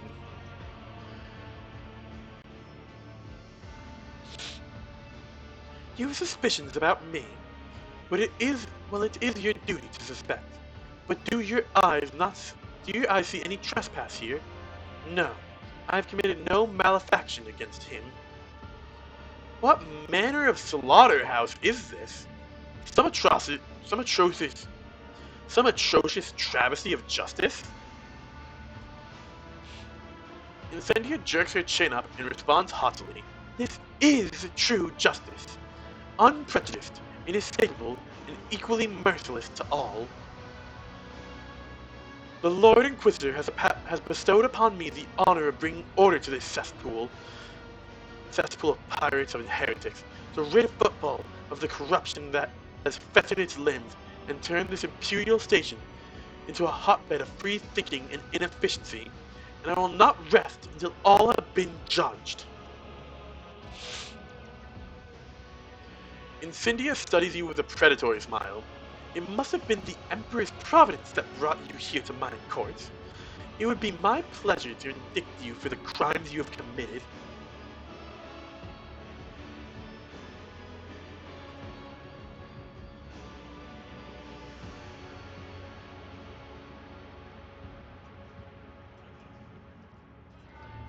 Would you look at that, Haindix? I've been an enemy of humanity all along! Care to comment? After clearing his throat and presenting his interrogator's regalia, pronounces imperatively, on behalf of the Coronis Conclave, I hereby inform Rogue Trader House Corda that, by order of Lord Inquisitor Calcazar, Rogue Trader Von Volantes has been placed in the custody of the Inquisition. Any attack on his safety is to be treated as an act of interference in the affairs of the Inquisition. The warrior, clad in armor, adorned with the sign of the Inquisition, speaks in a voice that is even and dry like paper. The Lord Inquisitor is aware of Rogue Trader Von Volantes' arrival on football. He allowed it and gave no order of persecution. Rather, the Lord Inquisitor's will is that Rogue Trader Von Volantes be treated with respect befitting his high status. In her assertions, Lady Corda is coming dangerously close to abusing her authority and violating the chain of command. This is your warning. Incendia's pale cheek is hit by a spasm. Her lips curl as she mutters, I have no intention of questioning the Lord Inquisitor's orders. Perhaps he wishes to receive you in one piece so that he may conduct a personal interrogation.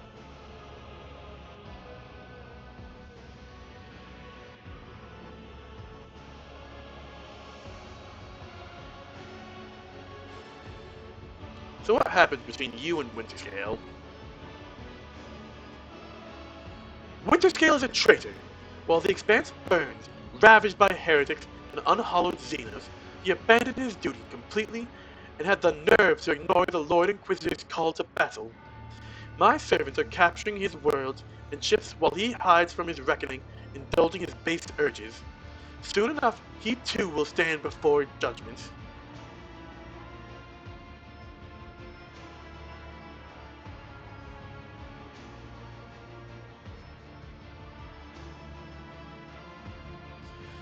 Have you and Caligos lost your minds? The Expanse is in a calamitous state, and you two are busy settling scores? You must cease this at once. Negotiating with that mad dog is off the table now. He will merely laugh at your talk of reconciliation and execute your envoys. For too long has Caligos reveled in impunity and believed himself to be king of his world. I mean, he kinda is king of his world. That's kind of the whole point of being a rogue trader, kind of. Well, not kind of the whole point, but it's... You own the world, so it's not wrong. So actually, no, just straight up. Address the crowd. Those of you who acknowledge me as your sovereign are viewed by the law as subjects of House Von Volantes, and therefore are exempt from Corda's judgments. I will take you aboard my ship. Plus 30, iconic. It's really throwing out big boosts to your thing now. Granted, you also need to be a high tier in your conviction to get these high boost choices, but still. The hopeful crowd in the atrium starts hysterically clamoring their oaths of fealty to House Von Volantes. Not one of them thinks twice about clutching at the lifeline you have offered them. Wow, thing of weapons, neat. Incendia warily leans on an armrest and looks at you with contempt. Take this pitiful gaggle of miscreants, Deis, if you so desire. My trial will not end here. I have the whole of Footfall to judge. So you're in charge of Footfall now? Indeed I am. When the Lord Inquisitor enacted martial law in the Expanse, I offered him my support at once. Footfall was chosen as the Lord Inquisitor's headquarters, and the position of Footfall's liege was temporarily abolished for the duration of this war. Or perhaps longer than that. All authority was transferred to the station's warden, to me. While the Lord Inquisitor is preoccupied with matters of strategic planning, I am tasked with overseeing security and order. She's definitely affected by like Zeech or Slanesh. I'm leaning Zeech. 5 people in ranged weaponry. And there's much to do on that front. Pirates and smugglers, apostates and coal traders, deserters and outlaws, every one of them warrants attention. Incendia cracks her neck, which must have grown stiff after many hours of reading, before picking up another sheet. Everywhere you look, servants are buckling under heavy stacks of new denunciations, warrants, and other documents.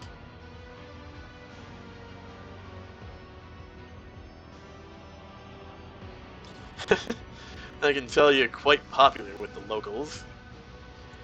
This attempt was mediocre and far from the first. My forces and my throne keep me safe. Incendia pats an armrest and smiles. Its refractive field is impervious even to tank shells. That thief Takara had his sacred Drusian relic stashed in one of his storerooms. And whom is it you're judging? All of them! Thieves, smugglers, pirates, traitors, heretics, deserters, abettors, harborers, cowards, and perjurers, any who has ever trespassed, and who has ever protected a miscreant, or kept quiet about a crime they knew of, they will all be condemned. With obsessive determination, Incendia starts going through her papers, seemingly no longer aware that she is doing so. More and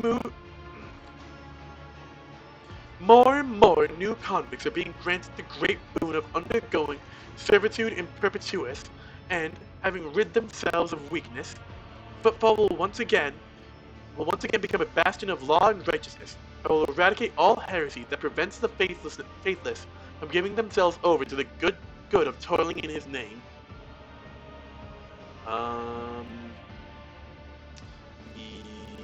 Yeah. I'm gonna real quickly delete these messages on stream because I'm pretty sure that's a spam bot. Huh. That definitely seemed like a spam bot. Just gonna hit him with that. There we go.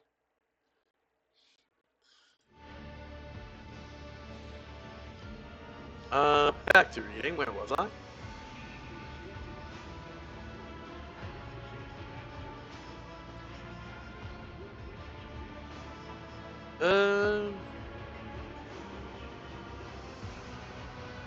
Admit it. You simply enjoy turning people into slaves. Why do you feel the need to come up with excuses for sowing carnage? Not carnage, but judgment. His judgment. And I know of no other delight than serving him.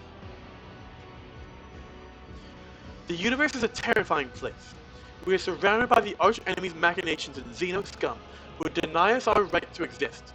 The threat is inconceivable, and human weakness will not help us avert it. If man is weak, I rid him of his spinelessness and feebleness, endowing him with a sacred narrowness of mind and eradicating all that prevents him from utilizing his whole self in the service of the Imperium. Awareness test succeeded. She's not lying. You can tell by her eyes and voice, trembling with earnest face, that Incendia genuinely believes in every word that she just said. What makes you think you're entitled to govern this place as you see fit? Such is the law of Footfall. Any rogue trader who arrives here assumes the right of absolute authority. Surely it is not that thug Takara who deserves to rule this station. He will soon be hanging from a noose, and so will his Cosbolic and henchmen, and so will those Anver firebrands whose outrageous activities brought Footfall so much grief. She looks at you with a gloating smirk. Once you hindered my efforts to subdue this station, and yet here I am now, dispensing justice to the wicked. I only regret that I was unable to begin sooner. Then Tokara's troublemakers would have already been crushed, instead of lurking in cargo bays and maintenance tunnels. Regardless, I will deal with them soon enough. Where is the Lord Inquisitor? In the Legis chamber, coordinating the Expanse's defense. His attention is focused on matters of vital importance, and he is not seeing any supplicants. The soldier wearing inquisitorial armor echoes Incendia's words. Your lordship cannot see the Lord Inquisitor now. However, he bade to inform your lordship that he will summon you later, when circumstances permit. We shall see whether Footfall will thank the Emperor for your reign. In due time, I shall weed out all the taint that has bred here on footfall for so long, and then pious fear, loyalty, and devotion will once again become the pillars of this station under his watchful eye.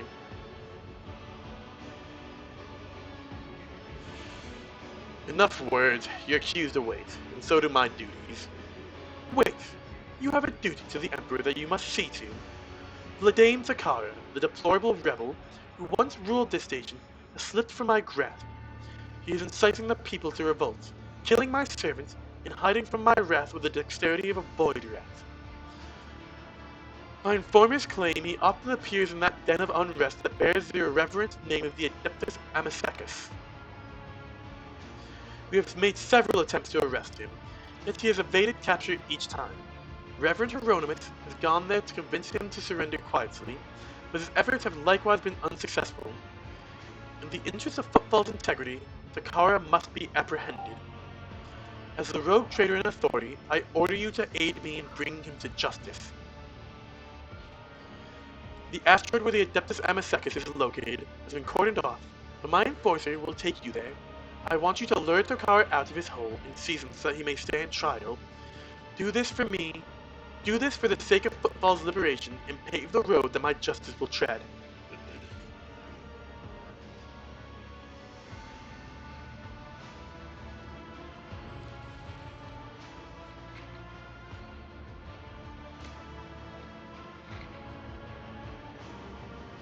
You pronounce Vladimir a criminal?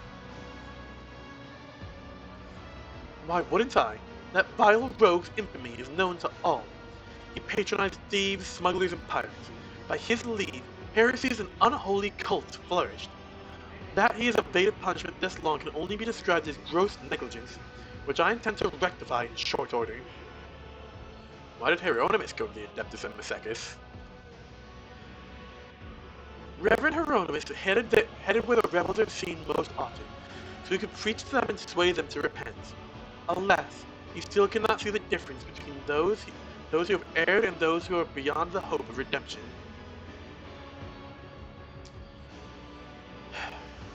I will drag Vladimir before the court. Your cooperation will be noted, Deis. But remember, Incendia's eyes flash maniacally. None of the rebel leaders are allowed to die before their trial. I forbid you to execute them without my leave. Uh-huh. Right. Oh look, I can nuke these guys, I guess. The glow of dead stars. How does this guy get the glow of dead stars? That's interesting. That's interesting. I thought it was like a unique item. I won't tolerate weakness. Piracy, Anvir, heresy, blasphemy, Anvir,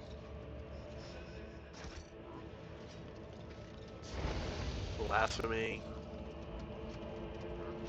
defense, piracy,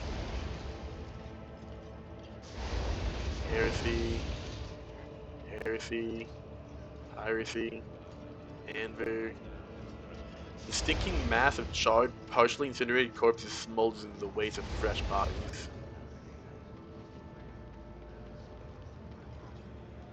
Got a mass going on here. None shall stand in my way. Anvir. Yeet. Hey guys. What's going on here? Building a weapon of strange make you've not seen before. I can't get back there. Interesting.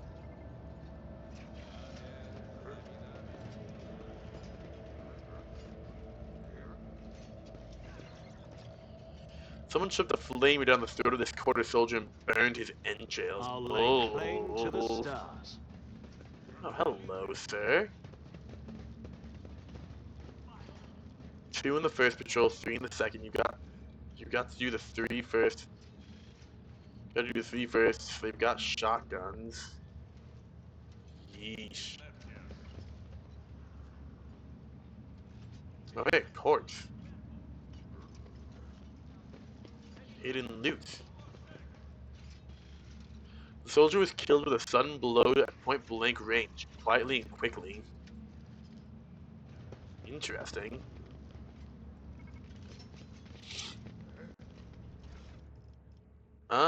Inertial lubricator Mark 1. This thing lasts for 2 rounds, must pass the journey test.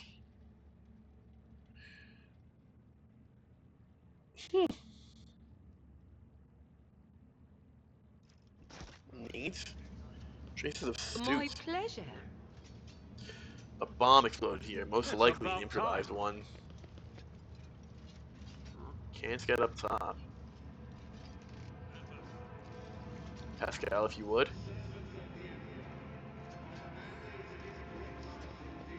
Yeesh. God grants me insight. Cyber Raven.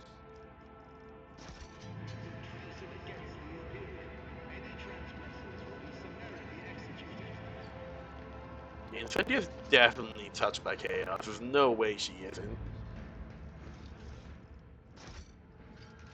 Victory There's awaits. some sort of chaos influence with her. In truth, Judging Mistress by their Haydari, injuries, the I aristocrats were find it subject to hard to long, believe that a enthusiastic ne'er-do-well beating such before as the yourself exertion. could be successful in any field, even smuggling. In truth, Master Viserion, I find it hard to believe that anyone would put out for a boor such as yourselves. But you've somehow managed to sire a whole gaggle of offspring. Fuck, damn. Judging by their injuries, the aristocrats are subject to long, exhaustive. Okay, that's the same thing. I won't tolerate weakness. And their contorted human remains are smoldering on top of a pile of books on the architecture. The sign reads Gordes Katov, spy for the Xenos. Took notes on the station's structures for the purposes of sabotage. Okay. Well, down. Yeah, they're not gonna let me in. Okay. Make our way over here, I suppose. Zoopty doop. Is this the fastest route? Oh, yeah, it is. Okay.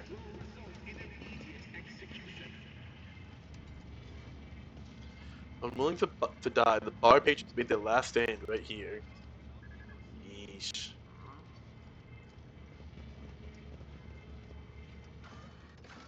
Okay, let's head over to the Martyr's Endurance. Yeesh. Footfall has seen less Bernie days.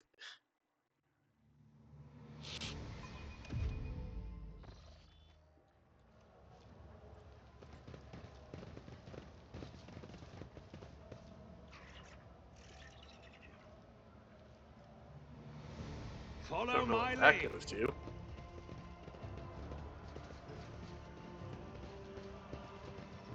Hey guys, don't mind me doing a little bit of looting.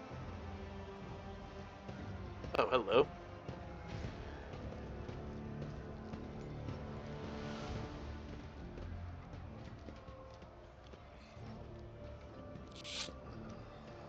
Oh, is that Blade? Oh yeah, that is. You have no other options, Eliza. If you abandon Footfall to Corda and flee, where are you going to sell your goods? Or restock your supplies? It will just be a slow death for all of you, with no ammunition, no water, and no air. So quit bargaining with fate and stick to the plan. Plan? More like a suicide pact. You have no allies, no weapons, no nothing. Vladame and Ryzen noticed you. The old pirate grinned sarcastically. You're a runt trying to play with the big boys, Vakimo. You've taken on a rogue trader dynasty with only a handful of heavies and a couple of guns to your name. The way I see it, your march to the gallows is more of a gallop. Turning away from Ryza, Vladane's expression does not change, but an indistinct curse falls from his lips. Nish Takara, my greetings. Vladain replies in a stiff, formal tone. My apologies for being unable to receive your lordship in my office. My present status imposes certain limitations on me. Greetings, your lordship. As for you, Vakimo, I've got nothing to add. Your plan's utter crap. I don't gamble on those kinds of odds. I'll leave you to think about your prospects. Maybe you'll realize that using my shuttle would be a better idea, while me and my shuttle are still here.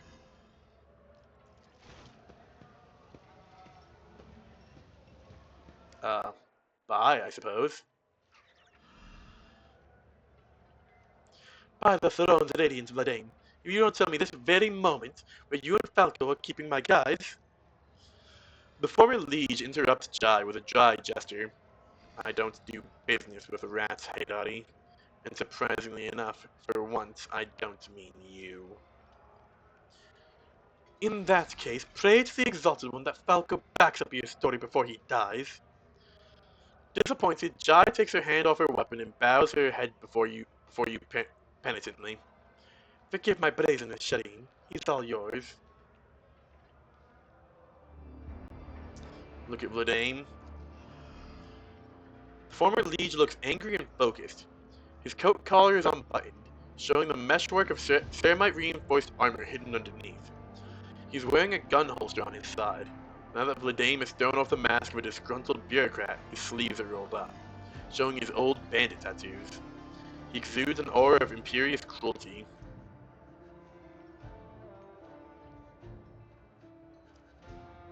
How's the station faring? It's turned into a kingdom of death, executing protesters, cracking down on corrupt traders, and suppressing dissent are all good, useful policies within reasonable limits. I've used them myself, in fact.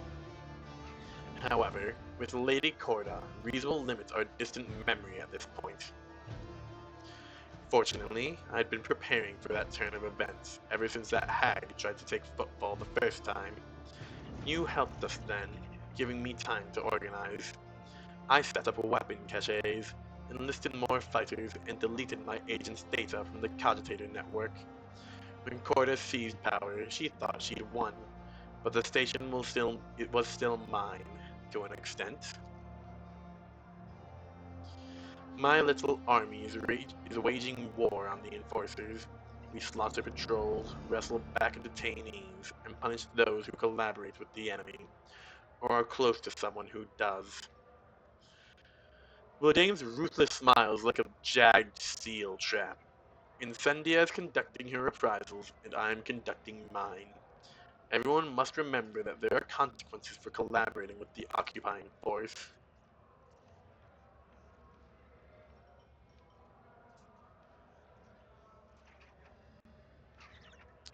I see your position of authority has not changed, you. You remain the bandit you always were. Vladain smiles tersely. Old habits die hard. I'll admit, I wasn't exactly yearning for the days of my youth, but I find myself in the line of fire again is invigorating. Your lordship, I'm asking you for help. Not just on behalf of the portion of the station populated that isn't already scared shitless, but on behalf of the Cosbolica mission as well. My people and my organization's assets are in a vulnerable position. Help us protect our interests, and we'll help you protect yours.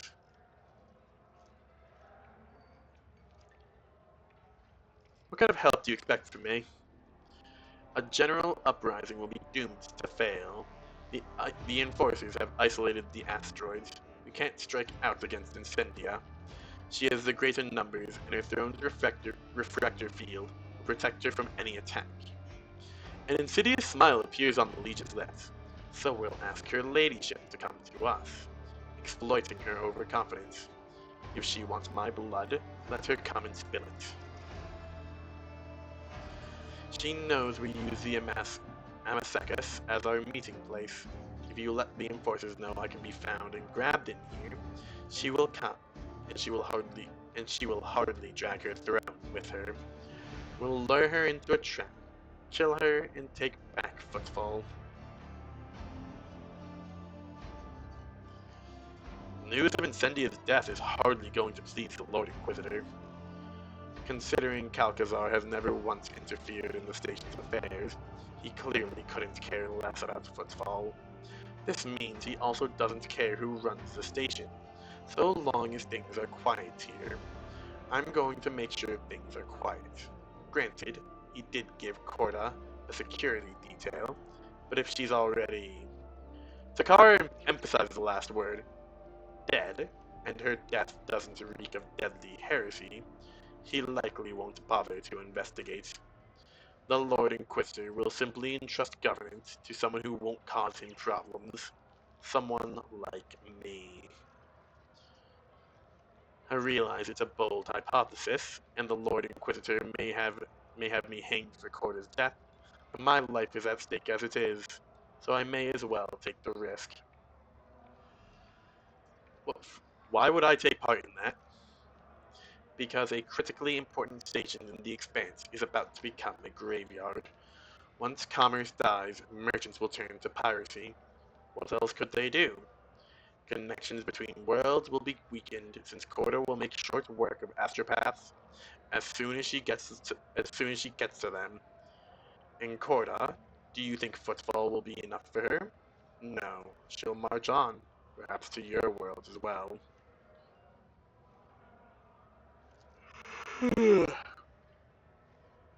Besides, the Cosbolica mission, and I'm authorized to say this, sees your lordship as a proven and valuable ally. Incendia Corda has nothing to offer to you, while my organization's gratitude is guaranteed. Between losing an influential partner and strengthening your ties with them, I'm sure you'll opt for the later. What forces do you have at your command? However much Corda would like to believe she's kicked the Cosbolica out of Footfall, she hasn't. We are scattered all over the station, lying low, and there's still enough of us to cause trouble.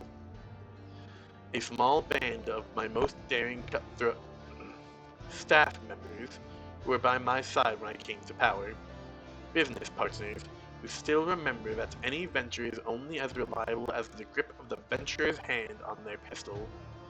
Add to that the group of Xenos mercenaries which my colleagues from the Cosbolica mission had provided me with. A radical solution, I know, but they don't care who they kill as long as I pay them, and I have the means to pay them. We would have greater numbers if Ryza wasn't so damnably cautious, and Hieronymus did us a favor and shut his preaching trap. Ladain grits his teeth and adds quietly, I would have thrown the good Reverend for a loop long ago if it weren't for the fanatical mob that would show up here to avenge him. What does Ryza have a problem with? She has misgivings about the prospect of our cooperation. The old rogue prefers not to pick fights unless her victory is a foregone conclusion. And right now, she seems to be planning on fleeing rather than fighting. She needs the right kind of motivation. It's a shame there's no one the cold bitch values enough for me to take hostage. Why did Ryza call you Vakamo? Old nicknames die as hard as old habits. I used to be known by that name on the station. The Vakamo is a myth, a malicious spirit stalking its prey in Footfall's empty sectors. Takara chuckles. I had a terrible reputation when I was young. Why has Hieronymus shown up here? He preaches repentance. Vladain remains stone-faced for a few seconds before giving in and letting a sarcastic smile form on his lips. Corda sent him here to make us lay down our arms and renounce our rebellious ways. But he seems taken aback by the scale of Lady Incendia's purges, which opens up possibilities. If we put pressure on him, he'll bring over zealots who will tear apart whoever he points his finger at. A useful man. I regret not getting him on side sooner. I've understood your plan. An unblinking gaze fixes upon you. I hope you think it's promising. Heretical votary. Wow.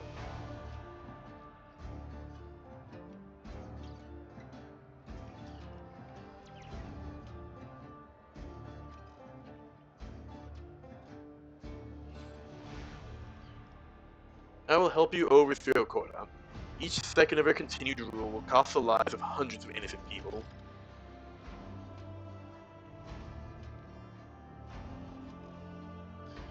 The Seneschal furrows his thick brow. I cannot say I approve of antagonizing Korra, but her methods being what they are, I definitely disapprove of assisting her. I'm glad you're with us, your lordship. This is a fight we must be well prepared for.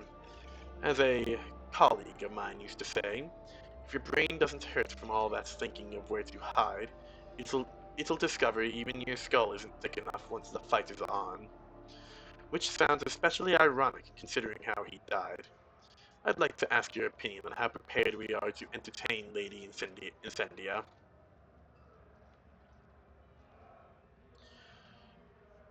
Perhaps some of those gathered in here will support us. Rise's people, Hieronymus' zealots, even Octaviana's regulars.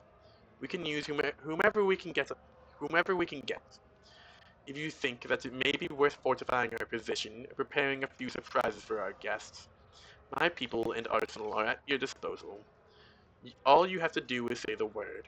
As soon as we're ready, send Corda a message saying I'm here. And to come, we'll settle our differences the footfall way with a gunfight. I would like to make a deal with the Cosmolica. Regretfully, your lordship, I have nothing to offer you at the moment. My access to the assets you're interested in, have been temporarily restricted. It's going to take putting a bullet through a couple of heads for me to once again be able to offer an adequate range of merchandise. I'll take a look around. Ladain nods attentively and looks down at a data slate showing a map of the station systems. He scrutinizes it with a pensive expression. He placed it. Ooh, yeah. Okay, I see. So we start doing this kind of stuff. Neat. Compared to naval service, that was barely a challenge. I don't know where that door goes, and that does kind of concern me. A new challenge for me? Oh, there's Hieronymus right there. Got some citizens. I'm just gonna real quickly run around and loot what I can. And next stream, here's Ryza, Octaviana.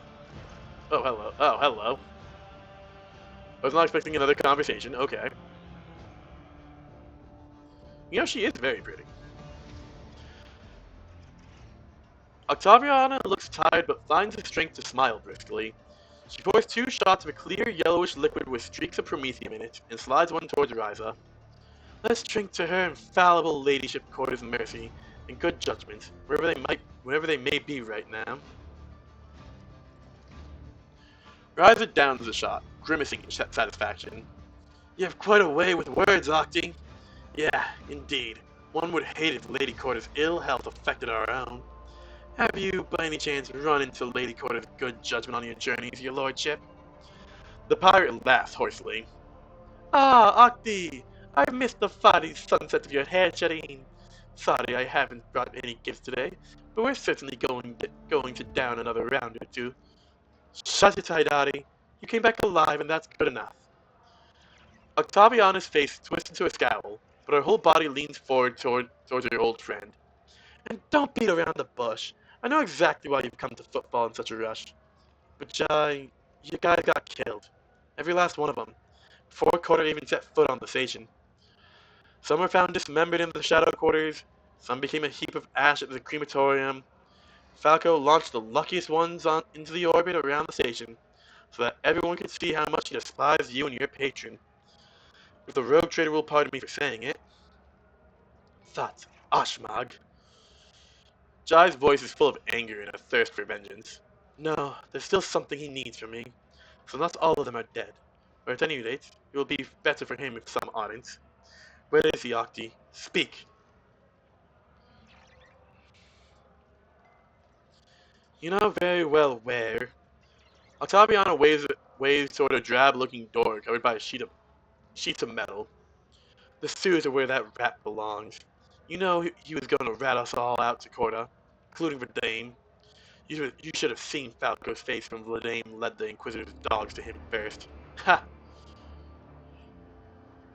I will leave you to your conversation for now. I will come back in 22 hours. I'll lay claim to the sky. Experience. Nothing matters more. The decanter used to contain a cheap amasec, which for the sake of attractiveness was obviously been enriched with deodorizing agent. Oh, excuse me. Oh, it looks like the one dude's gone. The dude was like with the traveling stories. Leftovers of pitiful food are stuck to the sides of the plate. You like that? Thank you. None shall stand in my way. You like all this? Thank you. Pascal, if you would. This explorator is blessed with The menu system of the Adeptus Amasec looks eerily similar to the design of the Eternal Scan, and I'm glad I had time to read that. Thank you.